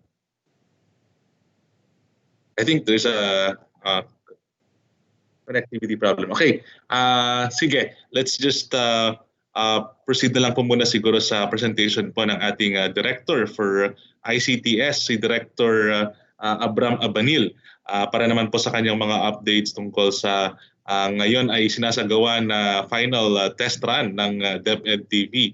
Director Abram, magandang umaga po. Go ahead po. Magandang umaga, Director June. Nakikita na po ba yung PowerPoint presentation ko? Yes, sir. Opa. Okay, sige. Maayong buntag, Ma'am Diding, and magandang umaga din sa ating mga members ng Execom, and good morning sa ating mga viewers. Maayong buntag, ma'am. So, I will give you some updates lang tungkol sa DepEd TV. Unang-una, I am happy to announce na successful po yung aming pag-broadcast kaninang umaga. So from September 21 today up to Friday sa September 25 nag-dry run po kami ng 26 episodes corresponding to actually ng isang araw of TV episodes that we will be airing on October 5. Importante itong dry run para mapagpraktisan namin yung mga procedures, mga logistical procedures na kailangan namin gagawin para araw-araw makapag-broadcast tayo ng 26 to 27 episodes amounting to 130 episodes per week this coming October 5 to December 31. So pagdating ng October 5, you can expect na magkakaroon tayo ng 130 episodes per week of TV lectures na lalabas sa ating mga major channels. No? Ito ay para lang sa mga major subjects. Hindi pa namin kaya sa kasalukuyan ma-produce ng mga episodes para sa lahat ng subjects. Pero pagdating ng January 2021, if not earlier, we expect na kakayanin na namin mag-produce ng mga 220 episodes per week covering all the subject areas in the most essential learning competencies. Aside from that, idadub din namin yung mga episodes namin, especially yung mga kinder to grade 3 na mga episodes, idadub namin to sa mga local languages. Sa ngayon, ang magagawa pa lang namin is English sa Filipino, pero pagdating ng January, maglalabas na rin kami ng mga episodes that are in Cebuano, in Ilocano, in Kapampangan, and other major dialects in the country. Ngayon, ito yung program grid natin for the 130 episodes that will be shown in starting October 5 for the major subjects. Magsisimula yung araw sa 7:30, ipapalabas natin yung mga lessons ng ALS. Pagdating ng 8 o'clock, palabas natin yung lessons ng kinder, saka pagdating ng 8:25, yung mga grade 1 and so on.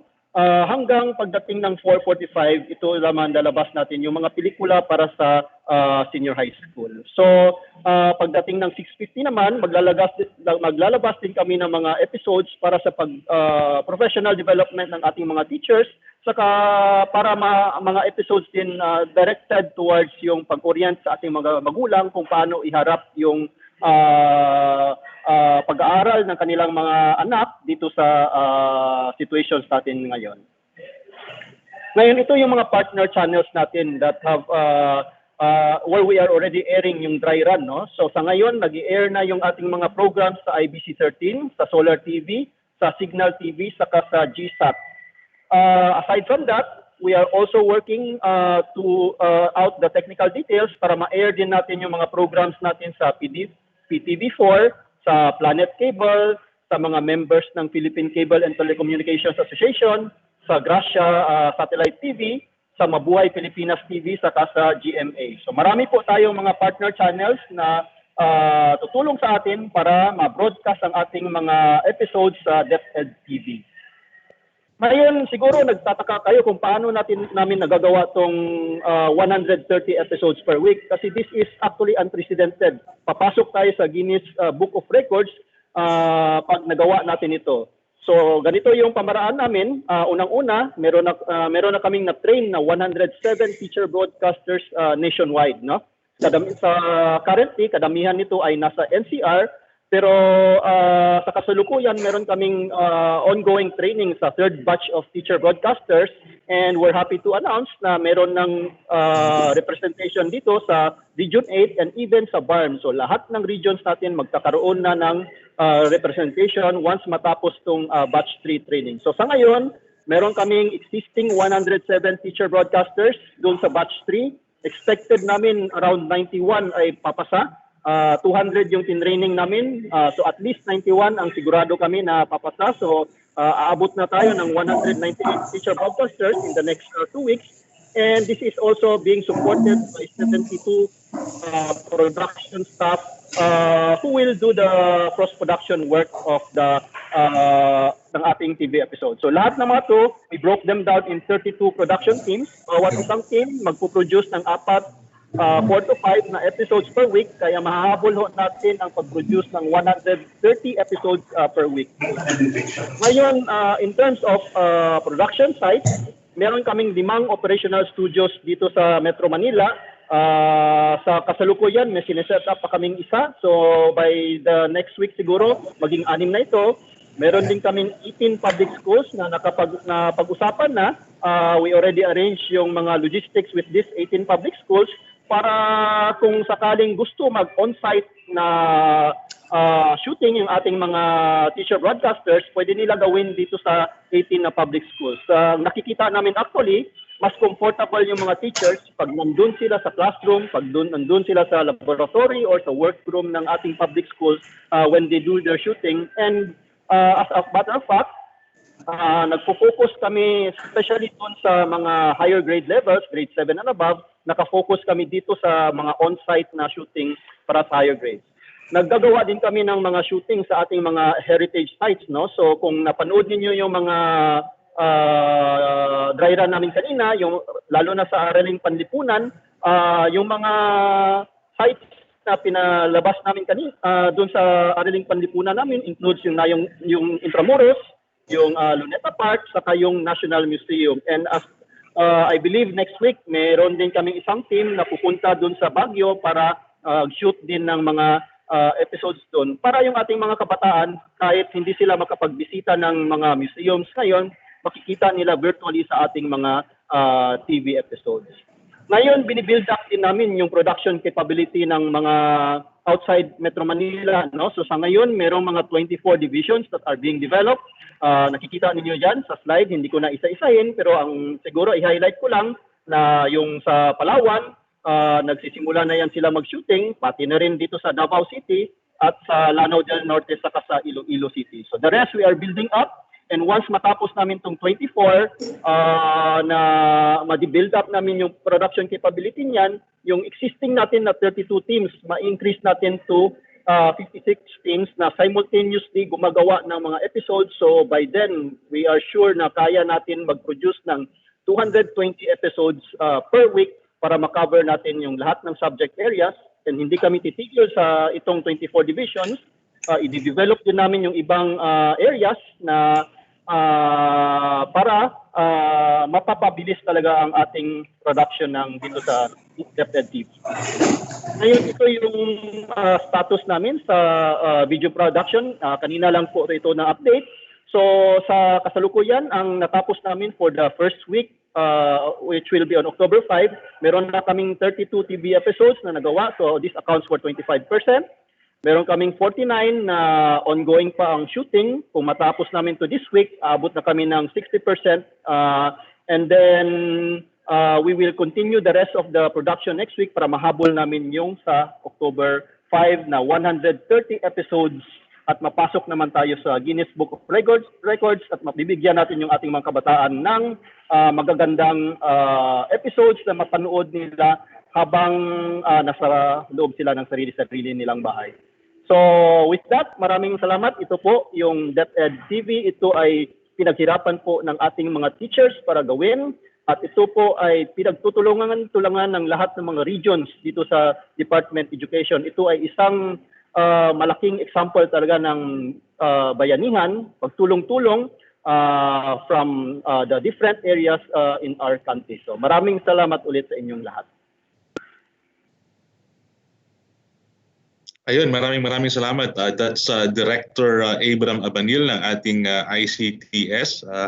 Nagbigay sa atin ng update tungkol sa very successful testing ngayon ng DepEd TV.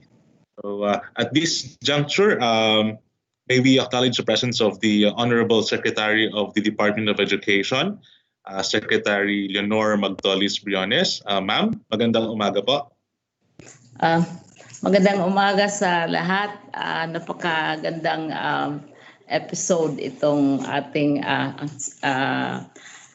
press conference ngayong umaga kasi as we go nearer and nearer, as we approach the opening of the school year on October 5, paganda ng paganda ang balita. 14 days na lamang ang natitira para tayo nagbibilang para sa Pasko. Pero ang ganda naman ng mga balita na naririnig natin at sinishare sa inyo na kasama sa pag-prepare para sa opening ng school year 2021. As usual, mag-umpisa ako sa enrollment data dahil interesante ito para sa mga parents, magulang at saka sa general public. Ang ating total public-private, lahat-lahat na ng mga enrollees natin ay umabot na ng 24,536,403. This is already 88.355% of last year's numbers.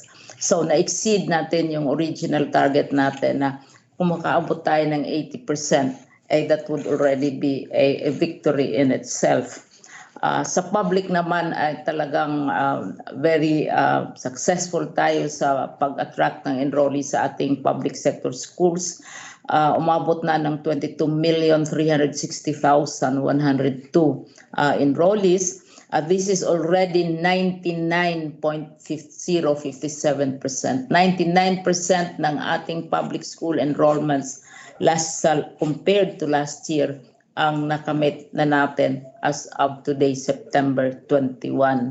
Napakagandang balita na in spite of all the challenges, in spite of all the fears, the anxiety, the pressures, ay naka 99% tayo sa public school enrollments. Sa private naman, umaabot na tayo ng 2,123,539 ka mga enrollees. And this is already 49.3%. Halos kalahati na ng enrollment natin last year. Pero every ang bumabalik nating mga learners galing sa private sector schools at bumabalik na sila sa mga private schools mismo. So yun ang ating status na enrollment. Very inspiring, very encouraging. Kaya kung nagtatanong ang iba, bakit ba tayo nagbubukas ng school ngayon? Well, ang sagot ko niyan, you already have 24.5 million learners who expect to be going to school by October 5. And we have a lot of catching up to do. Alam naman natin na maraming pagbabago sa edukasyon, sa knowledge, sa pag-adjust sa ating environment ngayon, at ito ay tugunan ng ating education system. Ang isa pang magandang balita, isang magandang development na nangyayari ngayon sa Department of Education. Samantalang tayo ay naghahanda para sa school opening, sabay-sabay din nating na-present ang ating ating budget, national budget for education sa legislature, sa ating House of Representatives. Na-present na natin ito sa Appropriations Committee. Very successful. Isang session lang, walang deferrals. Mahaba ang session. Pero natapos talaga ang mga lahat na sagot, ang mga questions na na-raise ng mga ating mga legislators. Attending na brief na ang opposition members of Congress. Na-brief na rin natin ang party list foundation, mga party list, more than 50 sila, at ibang mga grupo na nanghihingi ng additional briefings. So malaking panahon ang nagugol natin dito para magiging familiar ang ating legislature sa budget natin for 21-22 next year. So we are looking forward to the plenary. Ang next step sa Department of Education ay ang plenary, which can happen anytime this week or next week sa scheduling ng ating legislature. Pagkatapos naman yan, pupunta naman kami, tatawid kami sa Senate. But in the meantime, maraming hearings na rin ang nakonduct ng Senado, lalo na sa mga committees involved in women and gender, of course, in basic education and other social development issues. So halos simultaneous ang Senate at saka ang House. So far, mahusay ang takbo ng pag-present, ang proseso natin sa pagpapa-approve ng budget ng Department of Education. Hindi ko na uulitin yung mga detalye ng budget dahil ito ay na-present na in our last week's hearings. Ano ba itong budget na ito? Para sa ano ba ito? Sa aking opening statement, aking in-emphasize na ang budget na ito for 21-22 ay magiging framework, magiging platform, magiging umpisa ng ating mga bagong pananaw hinggil sa education. Yung sinasabi in general na new normal at saka yung mga sinasabi namin na paglay ng framework for education of the future. So ang mga features nitong budget na ito ay yung gusto namin, request namin na kung pwede i-expand yung ating futures unit sa Department of Education. Last year sinuporta ito ni Senator Pia Cayetano at saka ni Speaker Alan Cayetano naman sa House. Gusto namin, nag-request kami na kung pwedeng i-expand further dahil kailangan mayroon tayong ideya, hindi lamang within 1 year or 2 years, but as far ahead as we can kung anong magiging itsura, anong magiging future ng education. We are also urging Congress and the other body, the senior body, which is the Senate, to also support our proposal for a design unit right in the Department of Education. Dahil sa tingin namin, sa pangangailangan ngayon ng edukasyon, sa pangangailangan ng ating mga bagong technology, at saka sa pangangailangan ng mga pandemics, ay kailangan i-redesign, kailangan mag-isip na tayo kung anong magiging itsura ng ating mga school buildings. Hindi na siguro oobra yung mga dati nating designs na hindi masyadong friendly, for example, to social distancing. Kailangan appropriate also for computer rooms, technology, and so on and so forth. So, kailangan mag-isip na tayo, ano bang itsura ng ating school buildings, anong itsura ng ating furnitures and fixtures. Hindi lamang na kailangan natin ng mga laptops, mga computers, but also the physical environment which has to be created to house all of these new developments. Pangatlo, yung isang aspeto na palagi na naming inuulit-ulit for the past 4 years, yung patuloy na pag-review at pagbago ng curriculum. Hindi ko nahahabaan ito dahil alam ninyo na ang ating 15,000 learning requirements natin ay na-reduce na to 5,000 to the most essential dahil kung data ang kailangan ng mga bata, makukuha nila ito sa ibang mga sources, mga facts, etc., mga numbers, pero yung capacity for critical thinking, for creativity, for cooperation, and for commitment to the country and to the community ay kailangan yun ang bigyan ng emphasis. Also, may maganda tayong balita dahil marami tayong feedback na natatanggap na kailangan bigyan ng emphasis, ng diin ang sports. Alam na natin na pinasa na ng Congress at saka ng House ang law creating the Philippine Sports Academy. So by next year, kailangan umpisahan na ang activities related to the opening of the academy in terms of infrastructure, in terms of the acquisition of tools and specialized, as I said, buildings, faculty, etc. And so this is the brand new, the latest baby of the Department of Education. Pero hindi lamang nag-iisang Department of Education dito.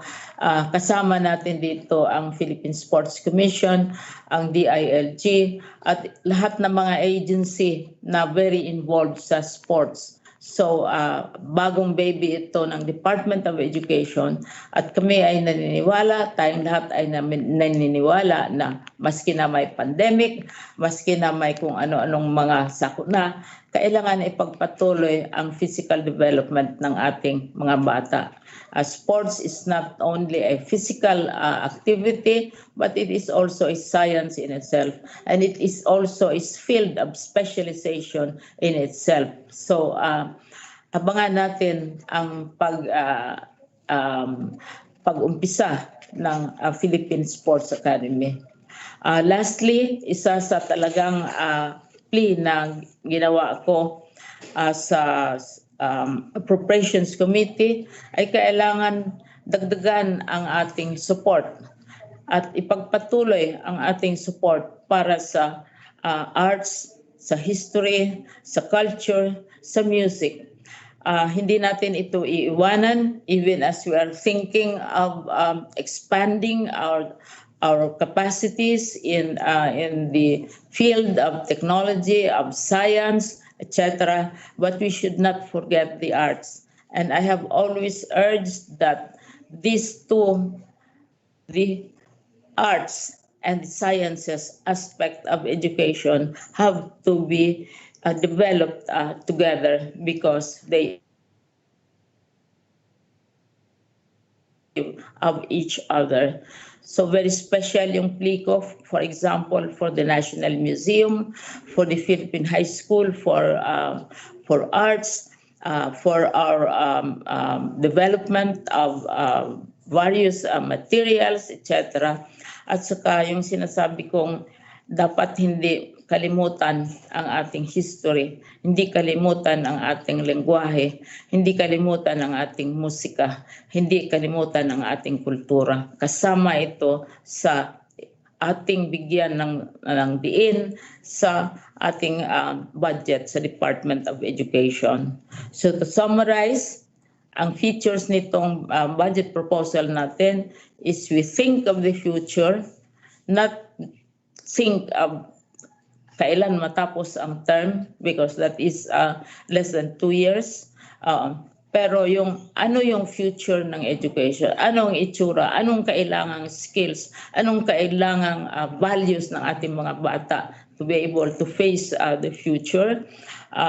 Yung pag-redesign ng ating mga buildings, ng ating equipment, pag-review, patuloy na pag-review at pagbabago ng ating curriculum, pag-enhance ng sports kasi every year we have sports activities, kailangan ipagpatuloy ito at mag-focus tayo sa mga competitive sports na may malaki ang chance ng Philippines na talagang makadevelop at makakompete regionally as well as globally. And finally, continued support for the arts, for history, for literature, so that we will be aware all the time that one, we are human and we are not robots, and secondly, that we are Filipinos. So yan ang ating sa budget.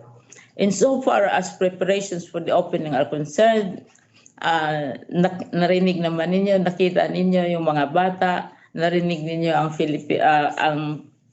Parents Teachers Associations, narinig ninyo how we are protecting the children, at saka ang latest kasi so far we have been so engrossed with online platforms. Ngayon tinitingnan natin kung paano na-build up yung ating capacity to produce TV programs and radio programs with the assistance and help of professionals in the fields. So ang tanong na hindi na tinatanong, handa ba tayo? Ay noong August 24, handa tayo. Mas lalo naman tayong handa by October 5. At ito ay celebration.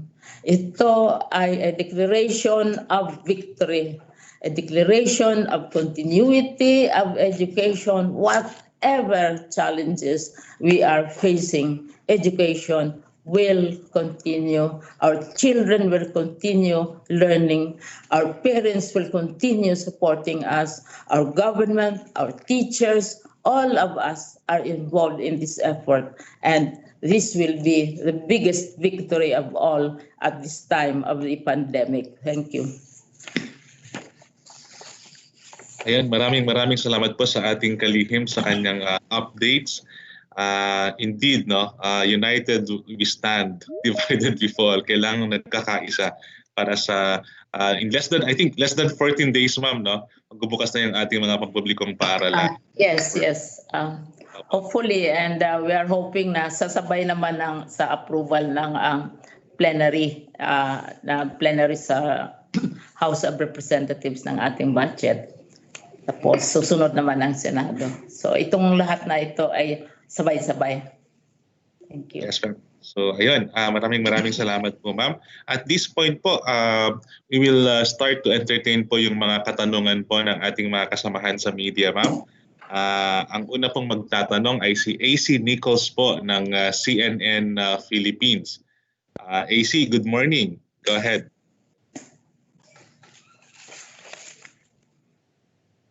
AC?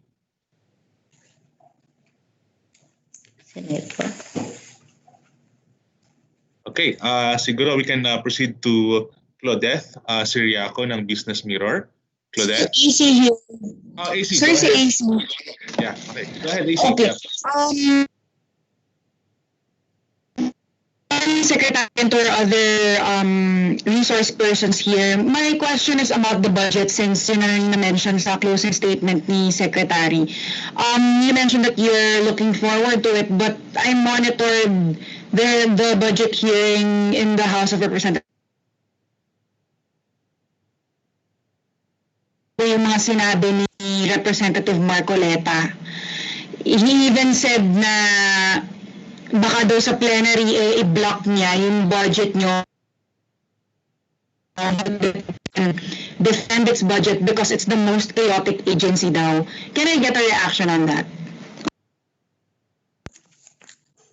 Yung lahat na questions na raised during the Appropriations Committee hearing were answered.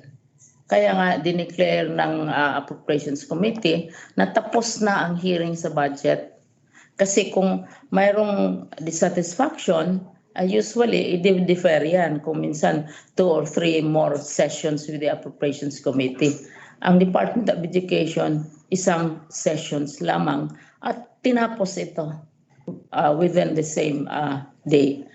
So yun ang nangyayari. Kaya handa na ang Department of Education for plenary discussions. Lahat ng mga tanong na na-raise ay nasagot at ayun, handa naman kaming sasagot kung mayroon pang ibang katanungan.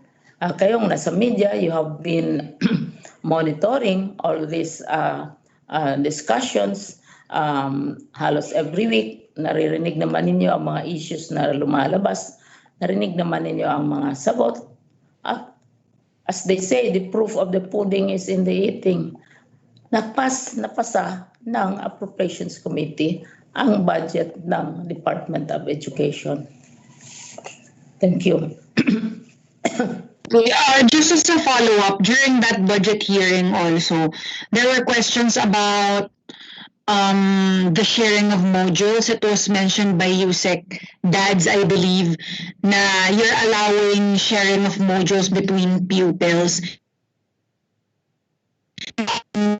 Sinabi ng lawmakers na it should be 1-to-1. So can we get an update? Are you working to make it 1:1 or are you still pushing through with the sharing of modules? Well, ma'am, si Yusek Ann po. Yusek Ann or Yusek Dads? Sige ma'am. Yusek Ann, go ahead pa. Ma'am, Yusek Ann, naka-mute po ata kayo.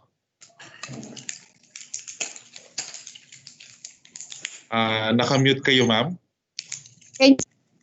Ayun. May problema ata sa audio.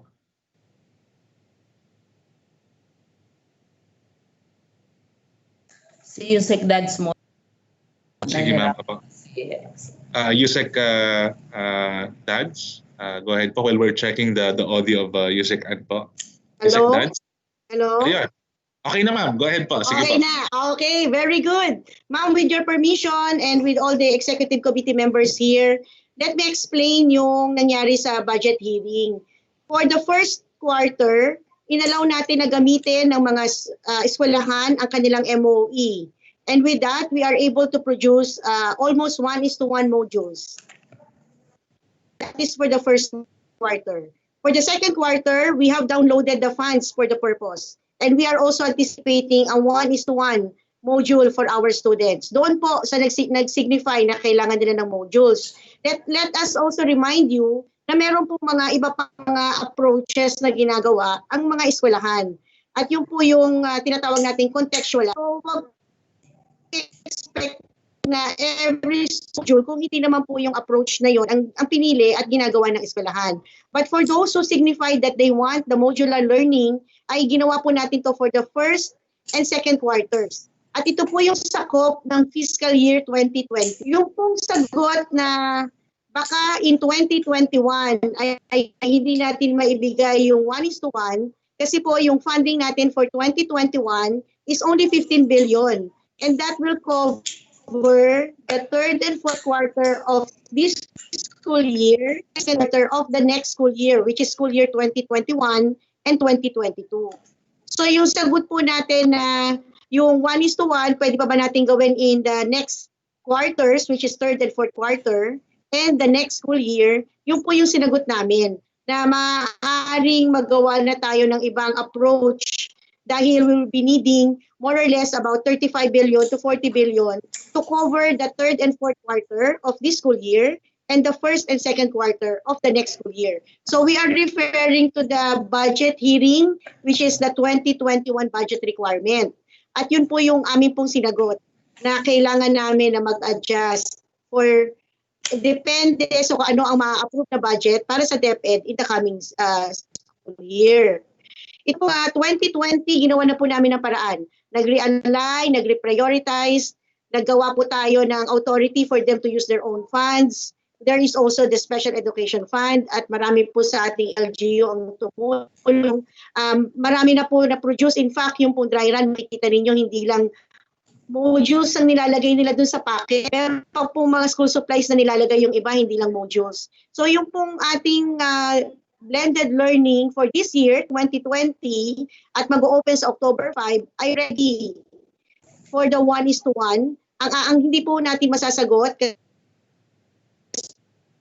ay yung susunod na taon.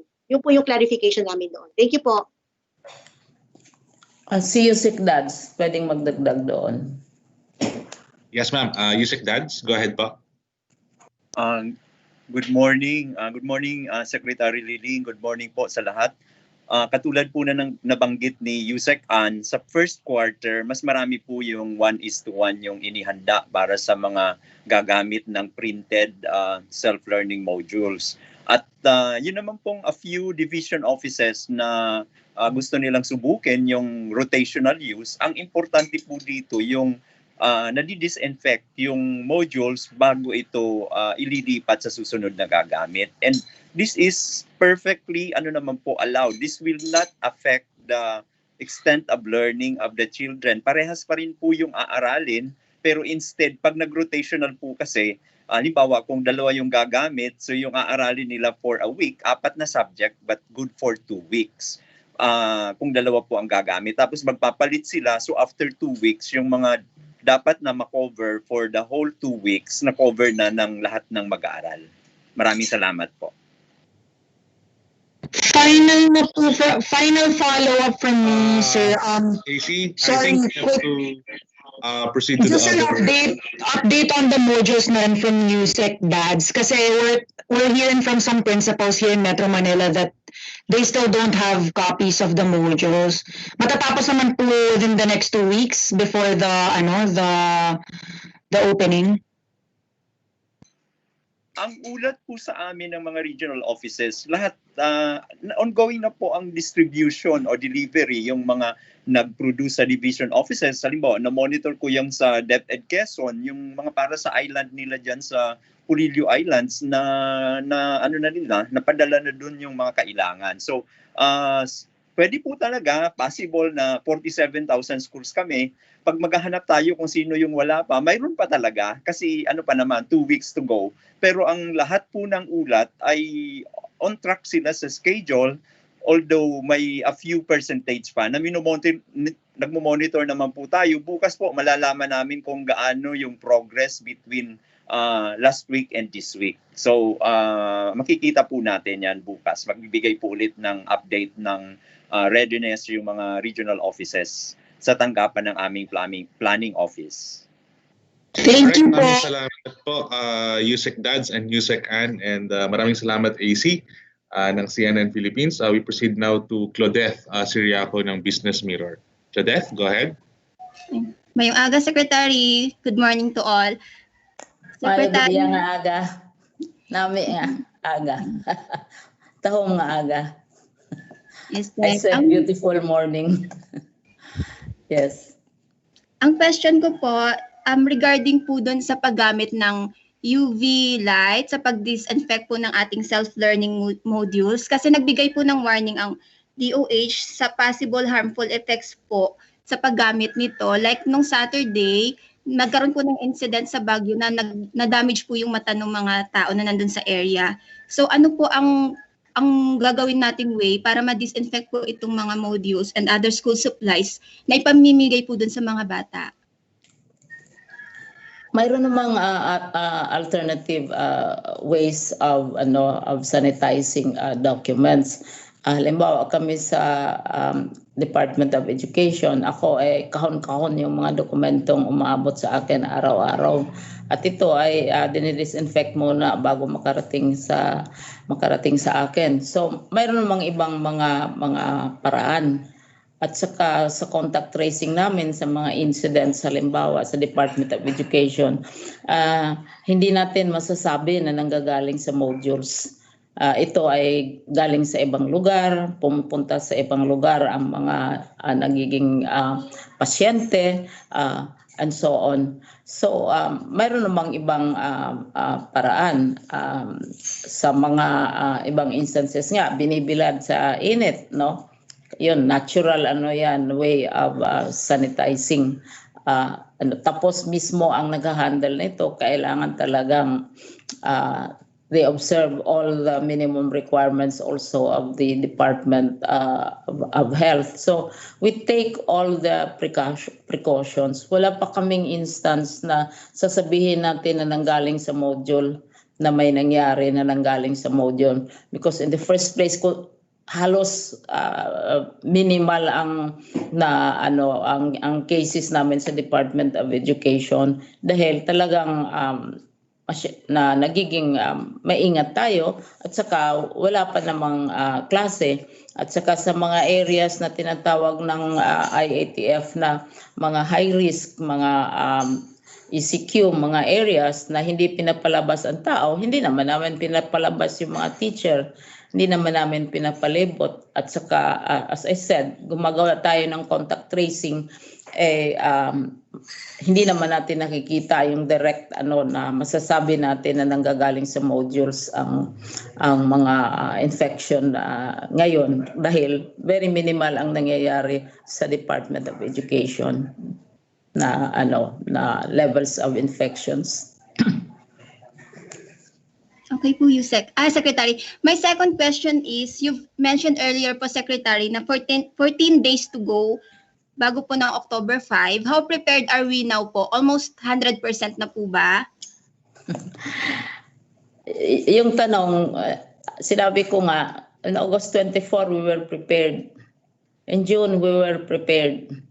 Kasi every day, in-identify naman natin ang mga challenges. For example, more than 30,000 dry runs na.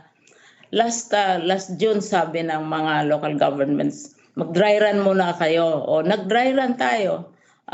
More than 30,000 schools already have conducted the dry runs. And every day may nagda-dry run. So nakikita natin yung mga kakulangan. And media has been very enthusiastic and very fast in reporting what they believe are challenges. So on a day-to-day and minsan hour-to-hour basis, may feedback kaming natatanggap. At saka, to assume na, this is just my own opinion, to assume na by the time that you have an event and everything is perfect, alam naman natin na by the time na sabihin natin we have conquered everything, there will also be new challenges. Kasi nagbabago palagi.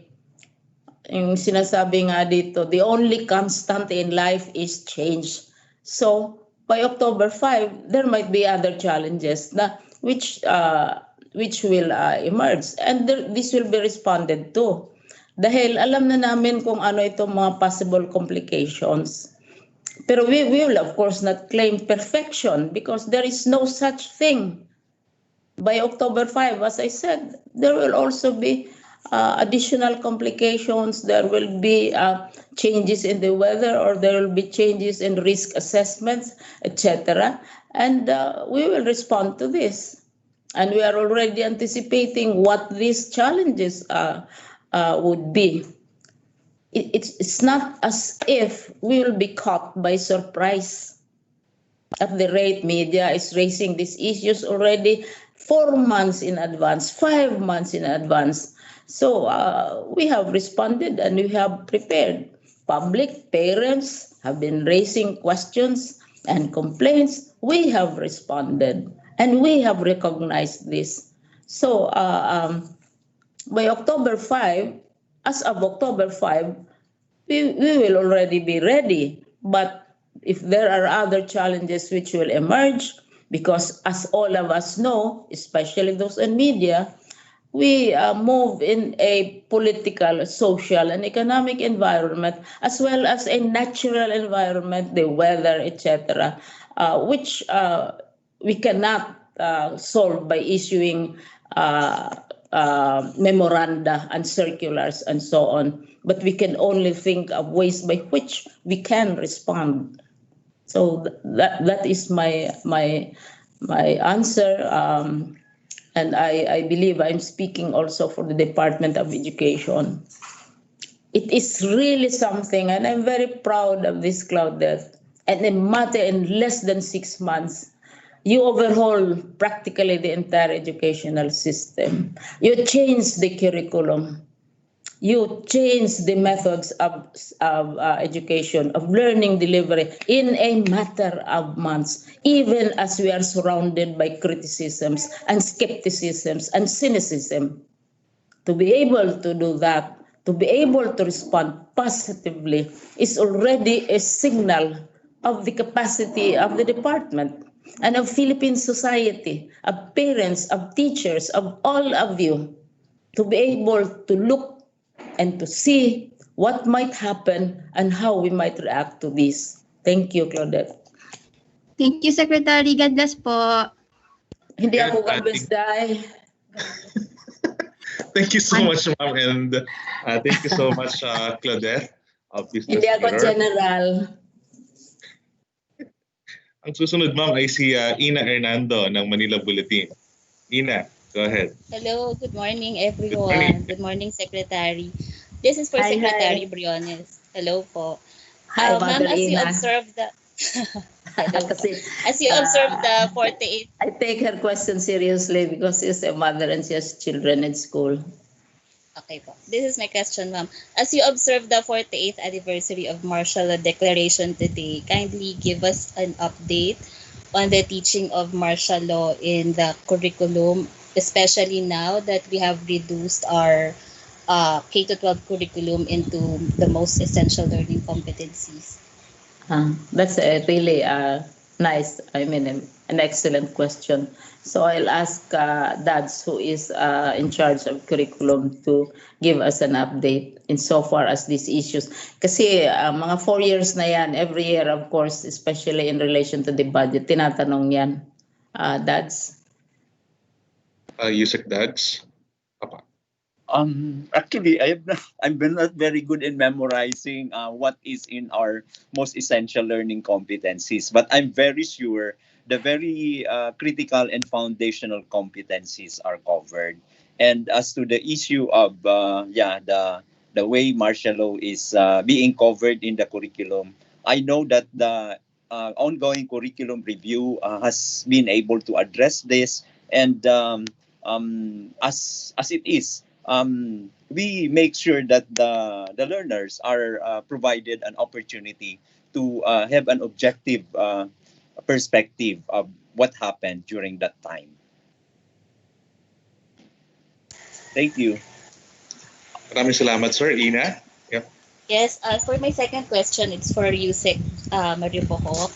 While she gave an update that there will be supplementary policy for the child protection policy, pwede po bang humingi ng parang initial updates on this, especially on the reporting of possible cases of abuse, especially she mentioned a lot kanina that can happen under the home-based learning. So I think more on the reporting system kung meron na pong initial na update on this. Maraming salamat, Ina. Yusek Jo, ma'am. Oo, salamat Ina sa tanong mo na nagbibigay pansin sa reporting ng mga kung sakali mang may abuso mangyari sa bahay. Kasama yan sa ating supplemental policy on child protection.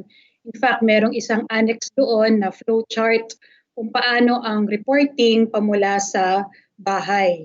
Lalo na kung ang abuso ay nangyari sa kamay ng magulang. Kaya katuwang po talaga natin dito ang local government, lalo na ang Barangay Council for the Protection of Children, at ang ating mga learning facilitators na maaaring bumisita sa mga bahay para matignan ang kalagayan ng mga bata sa kani-kanilang mga bahay.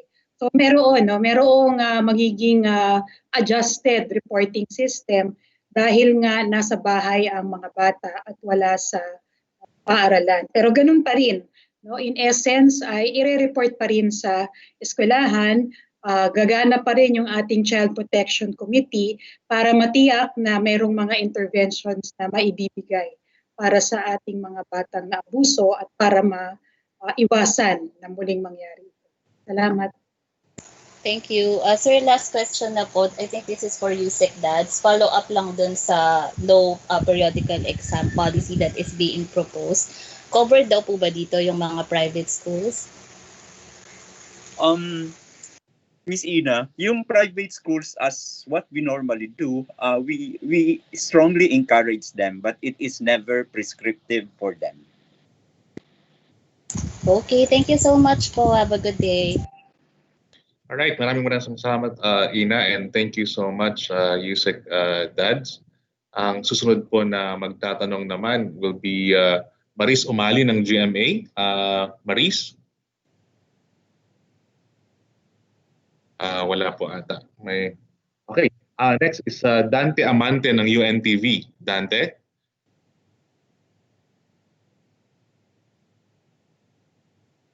Good afternoon, Dante. I think there's connectivity problem. Maris, go ahead. Maris Umali ng GMA.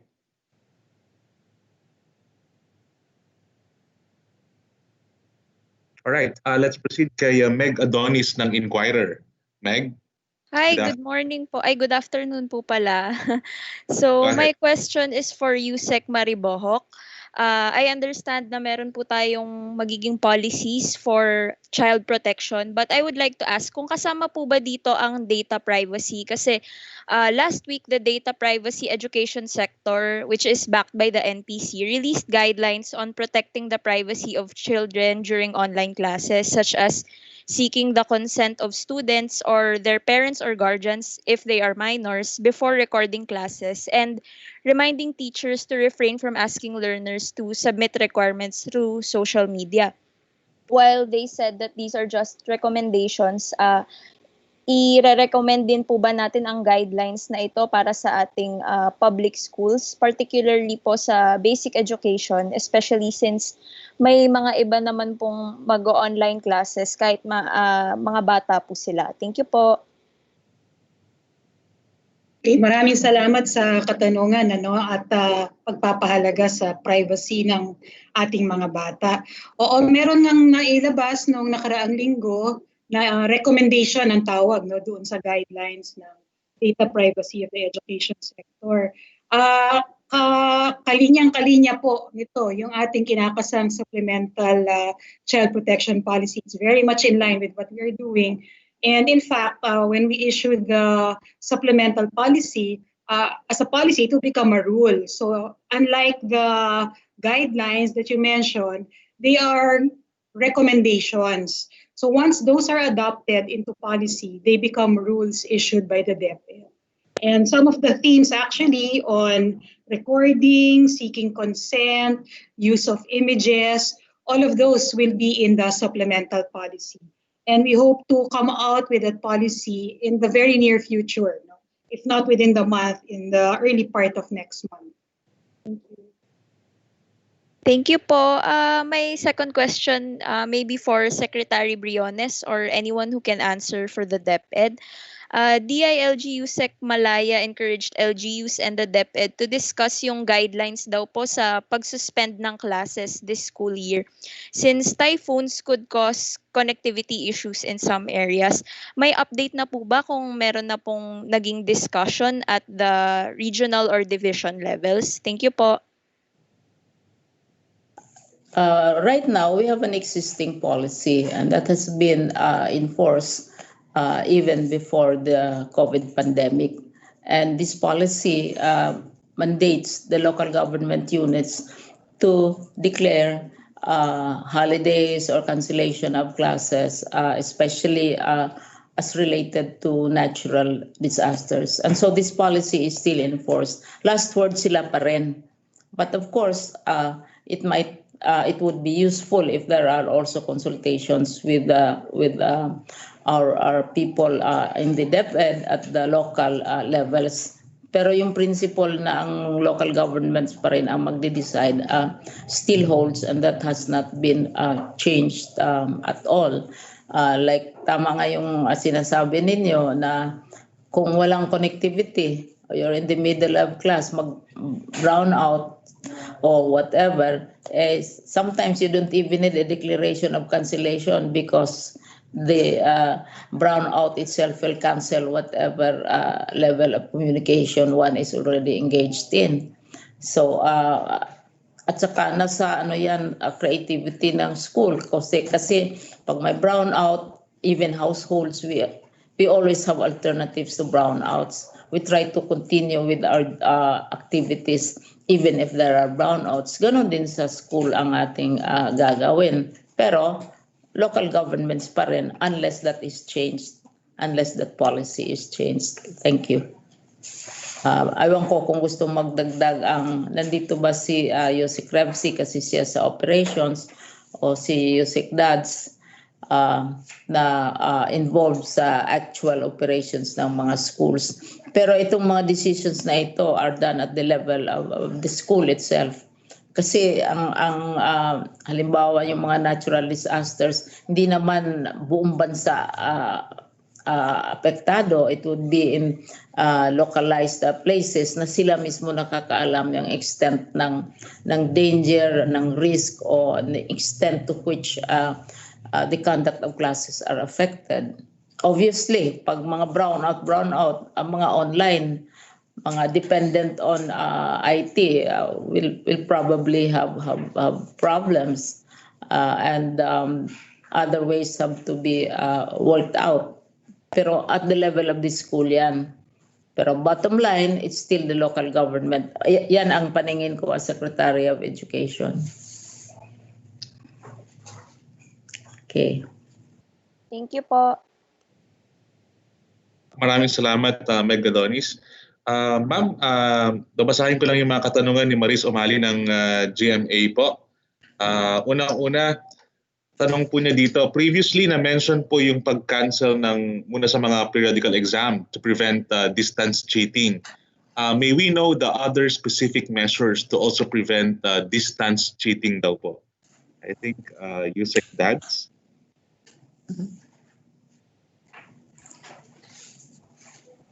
Yusek Dads. Hello. Yes, we already mentioned that aside from minimizing the temptation for distance cheating, we feel that the periodic exam, which measures the learner's acquisition of content standards as articulated in the curriculum guide, could be addressed by summative and performance tasks, which are more inclusive and authentic in gauging learning growth and progress. Unlike periodic exam, which is based on a pen and paper examination, this summative and performance task could be delivered in various ways. Though we acknowledge the importance of periodic tests as a gauge of student learning, the current conditions necessitate us to become more creative and flexible in implementing summative assessment scheme without sacrificing assessment credibility. So what are the other things we do so that distance cheating may not be resorted to? Again, we said we appeal for the parents to take the lead in fostering the value of honesty. Parents or the grandparents or any home learning support provider should really make sure that this value is enhanced. The other thing that could be done is for the teachers to do occasional conversations with the learners. So it has not to be a test. It could just be a conversation focusing on the lessons covered so that the teacher could sense the extent the learners have actually understood the concepts expected to be learned for a particular period. Thank you.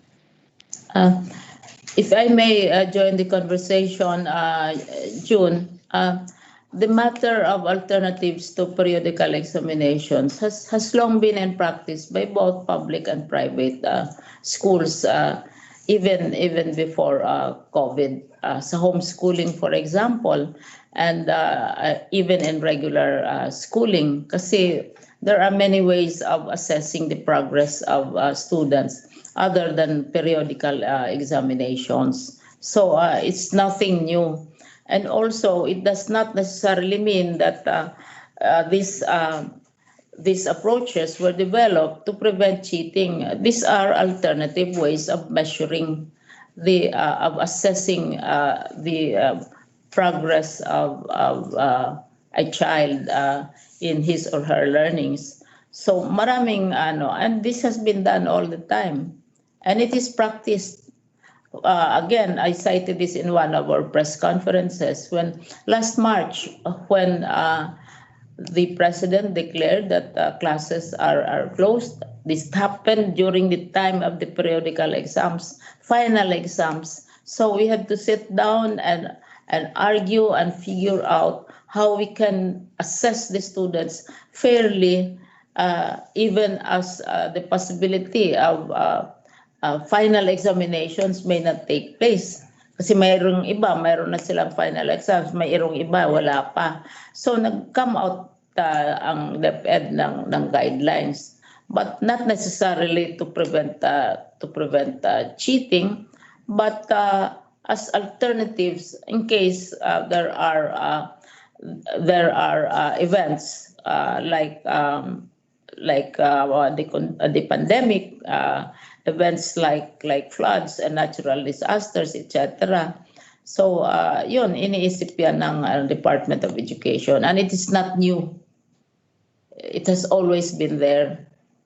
Lalo na, as I said, sa mga alternatives to regular schooling. Ginawa natin yan last March so that we could also assess our graduating senior high students and as well as the other grades as well. Thank you. Maraming salamat, ma'am. Thank you so much, Yusek Dads. Pangalawang tanong po ni Maris is ito po. We've witnessed cases where online classes have been hacked. How have you strengthened the security of online classes to prevent these incidents? I think this is for Director Abram. Director Abram? Hello, Director June. We are currently releasing po yung DepEd Learning Management System. Yung DepEd Learning Management System is a secure system na managed by DepEd talaga, where we are confident na hindi po tayo ma-hack yung mga ng ating mga kabataan. So we're also releasing actually mga email accounts, DepEd email accounts ng lahat ng mga bata. Ito yung gagamitin nila to log in to the DepEd Learning Management System so they can be protected from hackers. All right. Thank you so much, Director Abram. Ang susunod po, we only have 12 minutes left. So ang susunod po na magtatanong, ma'am, is Jasmine Romero ng ABS-CBN. Jasmine, go ahead. Magandang umaga po, ay tanghali na pala. Napag-usapan na po yung yung mga pamamaraan para mag-gauge yung level of learning ng mga students. Pero can you be more specific po? Ano po yung mga pamamaraan specifically paano mag-gauge ang mga estudyante na sila ay natututo? In relation din po sa online cheating. Si Yusek Dads, you can answer that question. Ma'am Liling, Director Lai is with us. I think she can fully explain the details. Si Director Lai na po para yung talagang detalyado na nasagot para kay Miss Jasmine. Right, Director Leila Ariola, that's our director for BLD, ma'am. Go ahead po. Good morning, Ma'am Secretary, and good morning po sa ating Execom and to everyone. Actually po, na-draft na po namin yung interim guidelines po namin ng assessment at inaantay na lang po namin na mailabas yon. And in the interim guidelines, it actually enumerates po yung mga assessments na pwedeng gagawin at ito yung meron tayong formative assessment at meron tayong din mga summative assessments. Na kung saan itong mga formative assessments natin ay kasama na po ito sa ating mga self-learning modules at sa mga other content formats nito kasi lagi pong nasasabi na itong mga self-learning modules na po na to ay na-convert to different content formats. So kasama pa rin po yung mga activities natin or yung mga formative assessments po natin na kinakailangang sasagutan ng mga bata. Napaka-importante po talaga yung binanggit ni Yusek Dads kanina na ang mga magulang natin, sila po yung talagang gabayan yung mga anak na kung saan sila po yung mag-answer sa mga activities na naibigay nakasama sa ating mga self-learning modules para sa ganon talagang makikita kung ang bata ay natututo sa pamamagitan ng self-learning modules, sa pamamagitan ng mga video lessons and audio lessons po natin. At itong mga SLMs po natin ay meron pong kasamang answer key doon po sa likod na ito dapat titingnan lang pagkatapos na answeran ng bata. So ibig sabihin pag ginamit niya itong answer key na to at nakita niya kung ano yung mga hindi pa niya natutuhan, pwede niyang balikan yon at aralin ulit. So napaka-importante talaga na hayaan natin yung bata na siya ang sasagot niya. So meron din tayong mga performance task na ibibigay sa ating mga bata at ito yung mag-gauge ng kanilang kung gaano nila na-master yung mga content standards. So lahat ng mga ito ay maibibigay sa ating mga anak. So meron din summative test, mabibigyan pa rin sila ng mga quizzes, meron pa rin silang mga long exams para makikita kung gaano nila na-master yung kanilang inaral po. Maraming salamat po. Dr. Jean, I'd also like to ask the same question for the parents and student groups. Sa parte naman nila, paano nila masisiguro na mga learners at sa online cheating or distance learning cheating? Siguro, Jasmine, we can start by asking Attorney Ron Perez ng FPTA dahil meron silang Parents Academy sa Baguio. Attorney Ron? Hello, Director June. Thank you for your question, Ma'am Jasmine. Well, as for us, we are really advocating yung GMRC, good manners and right conduct. And with that, we are also training the parents not to meddle on the affairs of the children, considering that sila po ang kailangan matuto and tayo naman na parent, partner po tayo in the as effective learning continuity facilitators. And we really would like to advocate yung GMRC kung dyan pa lang kailangan natin maging honest and we need to have these good morals and right conduct. Thank you. Alright, maraming salamat Attorney Ron Perez, FPTA President siya ng Baguio City, ma'am. And then maybe also ask si Ma'am Bonnie Coranios Manlunas, ang FPTA ng Antipolo. Ma'am, go ahead po, Ma'am Bonnie. Yes po. Hello po, Ms. Jasmine. Thank you po sa tanong. With regards po dyan, I think this is the time. Very timely talaga siya. Kasi ngayon, nakasama natin ang mga bata sa bahay.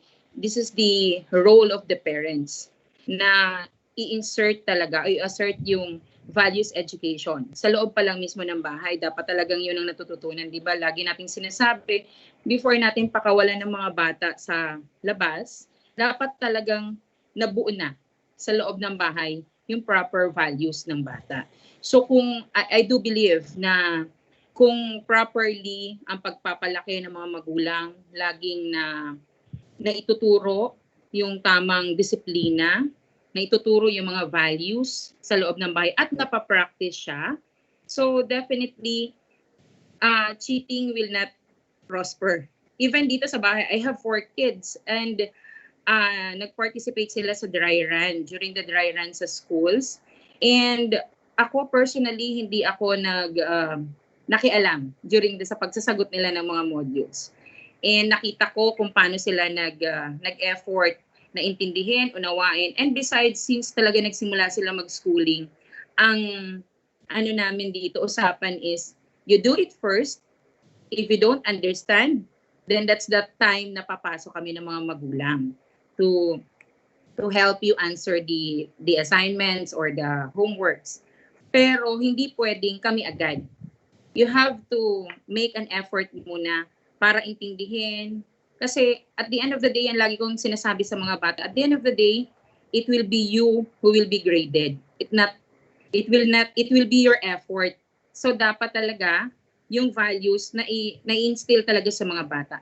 And lagi kong sinasabi yan sa mga co-officers ko, sa mga parents namin dito sa division, na mahalaga na ngayon nakasama natin ang mga bata, maibuo talaga yung values formation o talagang ma-instill sa mga bata yung values formation ngayon, lalo na panahon ng pandemic, at talagang magkakasama ang buong pamilya, both the father and the mother, although they are working, pero most of the time mas marami yung oras na i-stay nila sa bahay, na nakakasama nila yung mga bata. Alright, maraming salamat, Ma'am Bonnie. Siguro we can ask one of the student leaders. We can also ask Aliyah siguro. Aliyah Sayo.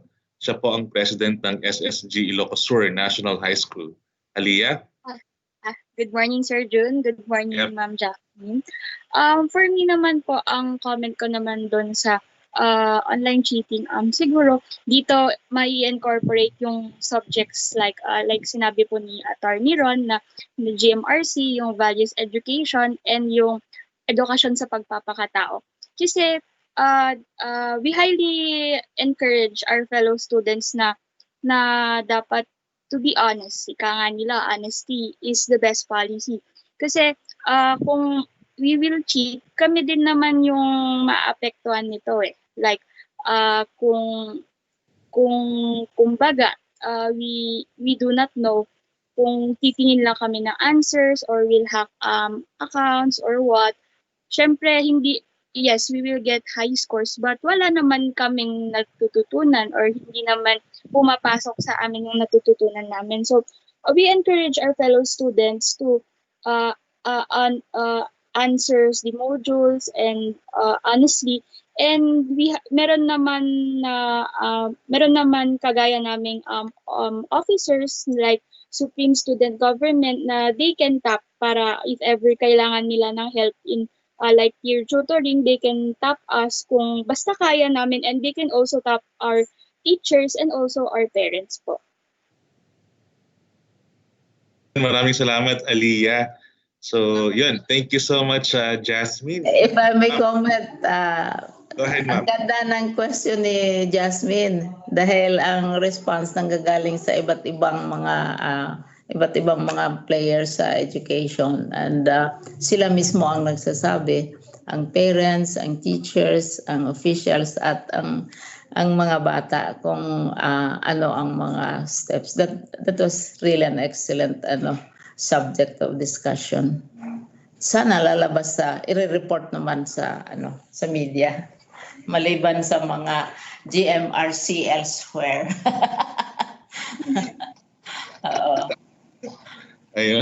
Thank you so much, ma'am. Ang susunod na magtatanong, ma'am, is si John Eric Mendoza ng Manila Times. John Eric, go ahead. Good morning po. Question po kay Director Abram po. About po dun sa Guinness Book World of Records na na-mention niyo po kanina. Ano po yung metrics ng record o additional details lang po about po dun sa Guinness Book World of Records? Records, ito yung program vid kanina sa TV episodes, you mean, sir? Yes, sir. Opo. Sa DepEd TV po.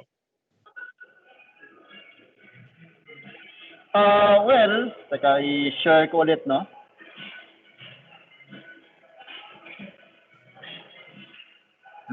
Bali, sir, may record po ba tayo na ibibit o gagawa po tayo ng sarili nating record? Well, sir, so ngayon wala pang grupo in worldwide no na nakakapag-produce ng 130 episodes na in this short span of time.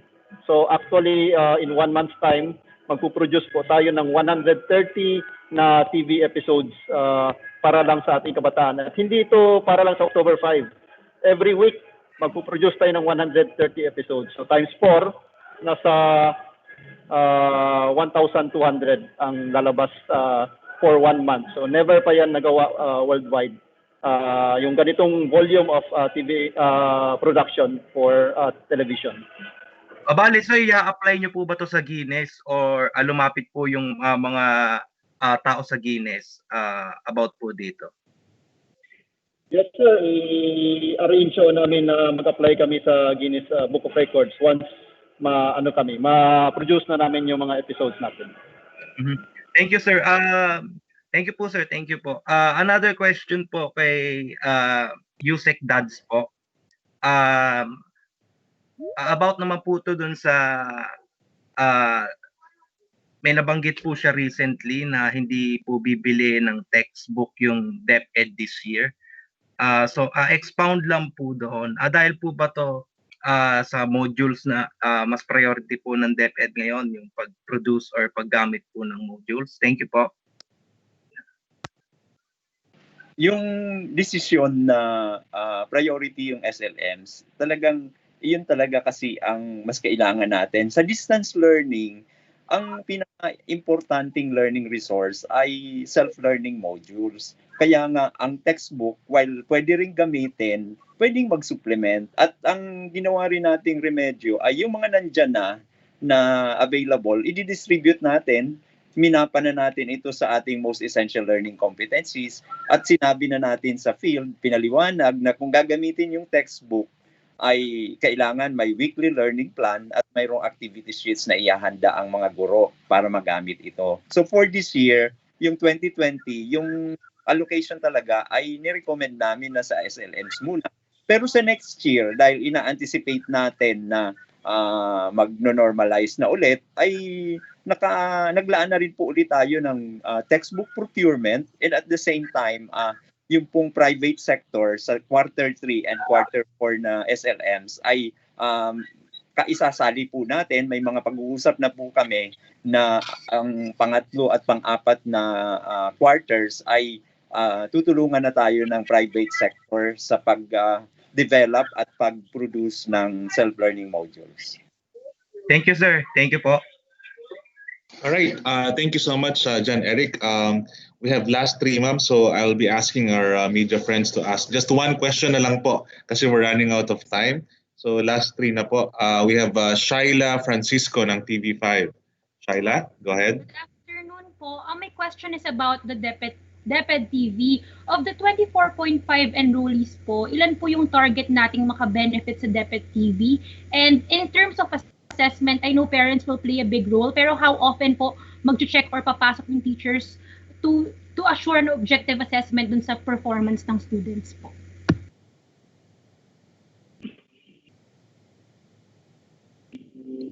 Director Abram, go ahead. Yep.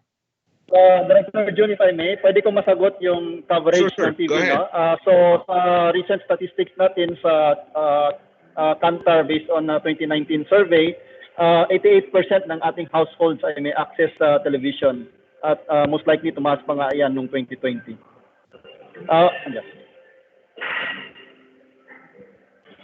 Okay.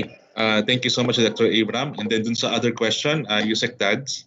Go ahead po. Yung assessment, kahit anong klaseng distance learning delivery modality ang pinili, ay yung pa rin mga sinasabi namin na performance tasks at written outputs. At sinasabi rin natin na most likely ang magiging usong-usong ngayon sa panahon ng distance learning natin ay portfolio assessment. So yung mga bata ay magko-construct ng kanilang mga portfolio sang-ayon sa mga pinapagawa sa kanila sa bawat learning area kung nasaan sila.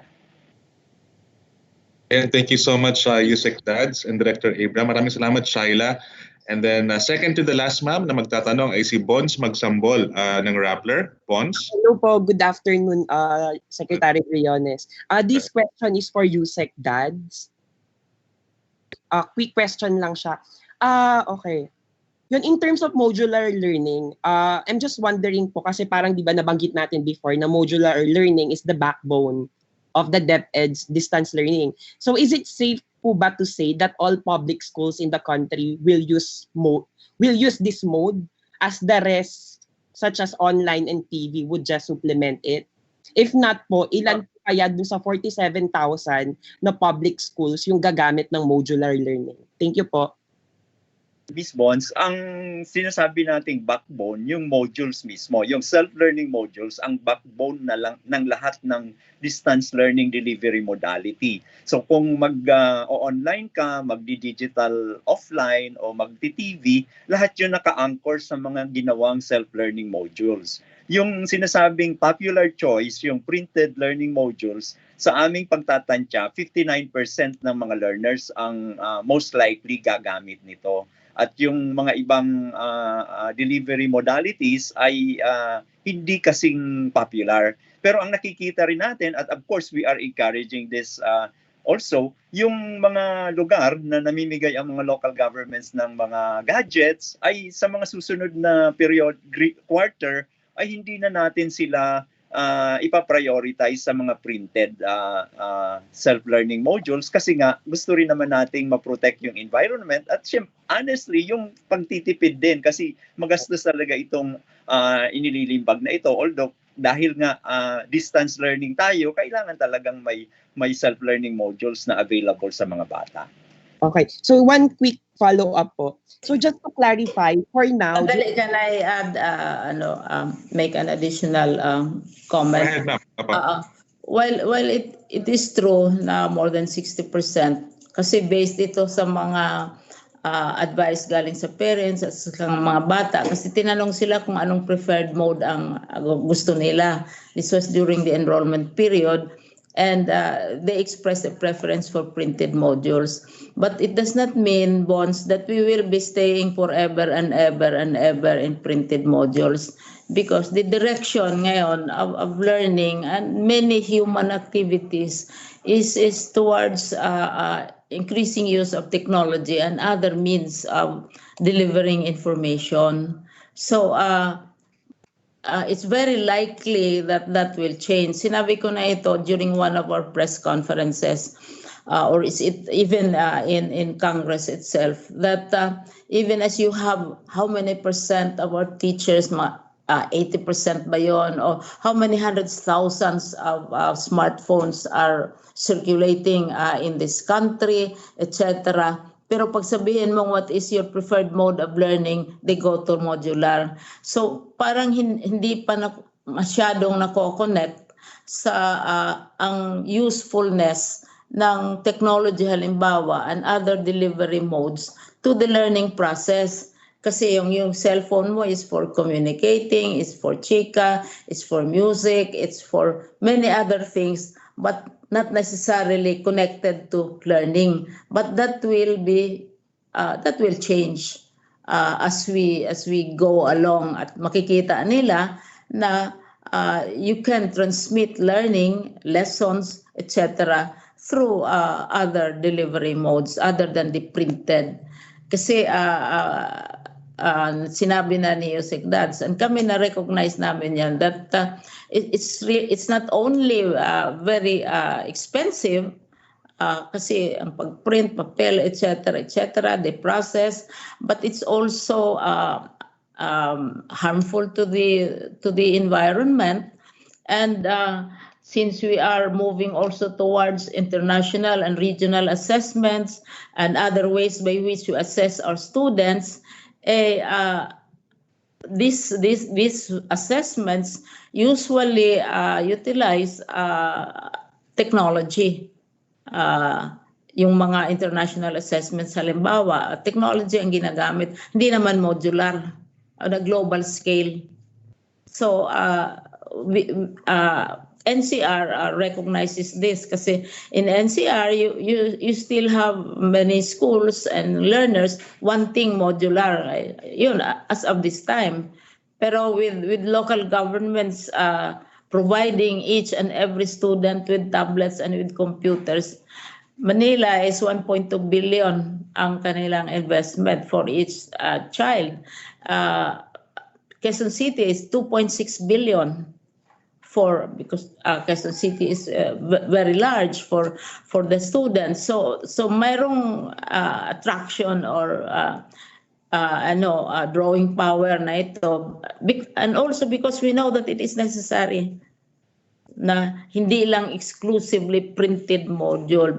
Kasi we will really not only use up our budget, but we will also use up all our trees, which is, of course, it would be a big tragedy if this continues. Okay, thank you. Sorry, one quick follow-up po kay Yusek Dad. By saying po ba na 59%, are you pertaining to the 23 million public students or the 47,000 public schools? We are referring to the learners. Okay po. Ang learners yan. Okay po. Thank you po. Okay. Thank you so much, Bons Magsambol ng Rappler. Ang huling magtatanong, ma'am, si Noel Talakay ng Malaya Business. Noel, go ahead. Hello po. Hello po, good afternoon. Isang question lang po, yung nasaan na po yung ilang school na po nakapag-dry run kasi last week para nasa more than 30,000 po, di ba?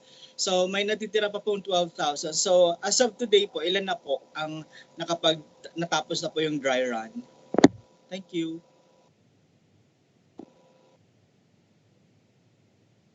As of this morning, 30,614 schools ang according to our records. Pero madadagdagan ito kasi halos every day may mga dry runs which are being conducted, and we still have, as I said, 14 days to go. So mahahabol ito sa tingin ko. Thank you. All right, maraming salamat. Okay, go ahead, ma'am. Nakamute kayo, ma'am. Nakamute po ata. I was just saying that the latest number is 30,614. Last week pa ito. So may bagong numbers pa. As of today, nadagdagan siguro yon. As of Friday, 30,614 schools. Si Yusek Jess, nandito ma'am. Si Yusek Jess po. Maybe you can ask. Oo. Yusek Jess, go ahead po. Mabuti yan. Hi, Director. Hello. Good afternoon, ma'am. Good afternoon, Director June. Good afternoon, sir. Yeah, ma'am, yung sa last reporting ng mga regional directors nung last week, I think Thursday yon yung nag-mancom tayo. 30,000 plus nga yung nagtapos na ng dry run. There are 12,000 ongoing yung dry run. And tomorrow, the committee will also meet again. We will know the actual figures na kung sigurado ako madadagdagan yan, as you said nga. Kasi meron mga 12,000 pang nakabang. Thank you, ma'am. Thank you, Director June. Ayan, thank you so much, sir. Maraming salamat, ma'am. And si Noel na po yung ating huling kasamahan sa media na magtatanong. So at this point, I would like to ask our Undersecretary for Curriculum and Instruction para sa kanyang panghuling salita. Yusek Dads, go ahead po. Thank you very much, Director June. Good afternoon ulit, Ma'am Liding and my peers in the EXICOM. Good afternoon din po sa ating mga kabahagi dito sa ginagawang press con sa media. Nagpapasalamat po tayo sa DepEd, kina Nicole, ki Abigail, mga estudyanteng namumuno sa kanilang mga paaralan sa pagbigay ng larawan kung ano ang mga ginagawa nila. Mga malikhaing ginagawa upang masiguro na ang learning continuity ay mangyayari sa mga kasama nilang kabataan na pinaninilbihan ng DepEd. Bibigay din po tayo ng saludo at pasasalamat sa mga magulang na naging bahagi ng ating press con ngayon, si Sir Edmond, si Attorney Ron, si Madam Bonnie.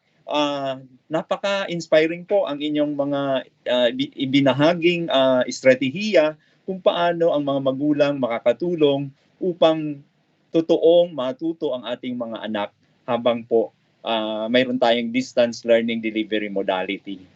Siyempre po, nagpapasalamat din tayo kay Yusek Jo Maribuhok sa pagbigay ng updates kung ano ang mga ginagawa para masiguro na ang mga bata ay mayroong protection kahit po may panahon ng pandemya. At siyempre po kay Director Abram, thank you very much for the updates as well on DepEd TV and other things. Again po, palagi nating aalalahanin na ang trabaho talaga ng DepEd ay ihanda ang kabataan para sa kanilang mga kinabukasan. Kung handa po ang isip, handa sila bukas. Salamat po at mabuhay tayong lahat.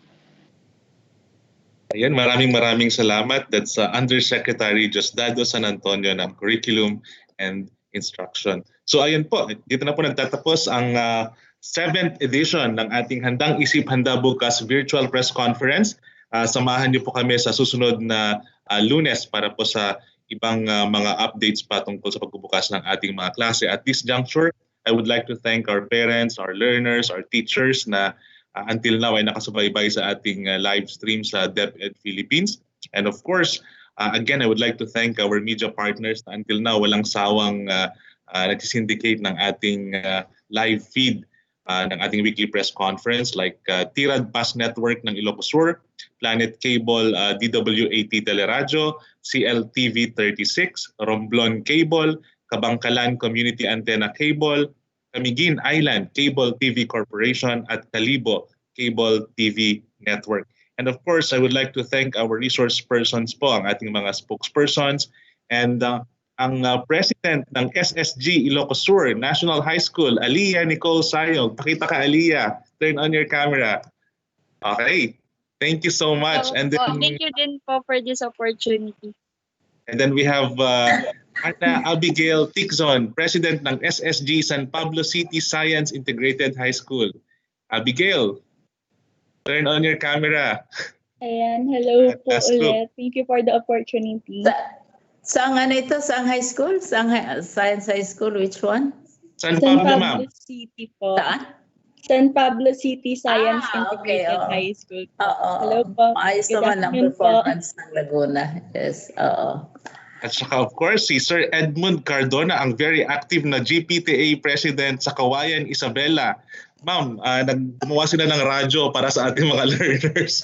I have visited Kawayan, Isabela. Hindi lang magagaling yung student leaders nila. They have a very good high school choir.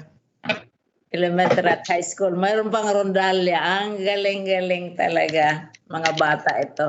So, tonto ako kasi binabalansi kasi yung art at saka other sabi nila na hard subjects. Oo, hindi natin iwanan. Oo.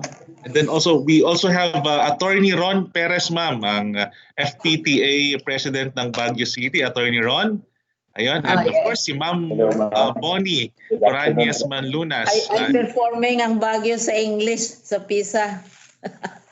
Thank you, ma'am. Thank you. Ma'am, ito dating teacher, si Ma'am Bonnie Coranias Manlunas, FPTA President ng Antipolo City. Ma'am Bonnie. Hello, Bonnie. Oo. And of course, thank you so much sa ating Undersecretary for Legal Affairs, Yusek Josephine Maribohok, and Director Abram Abanil, and of course kay Yusek Dads, Yusek Jess, and Yusek Ann. Maraming salamat po. Yun po, sabi nga ni Yusek Dads, sa pamamagitan ng ating pagsama-sama, naihahanda natin ang ating sarili, no, para sa pagbubukas ng ating classes of October 5. So ito po si Jun Arvin Godoy ng Public Affairs Service, handang isip, handa bukas. Maraming salamat po. Thank you. Salamat. Thank you. I-share ninyo ang discussions. Oo. Napakaganda, napaka-inspiring. Oo.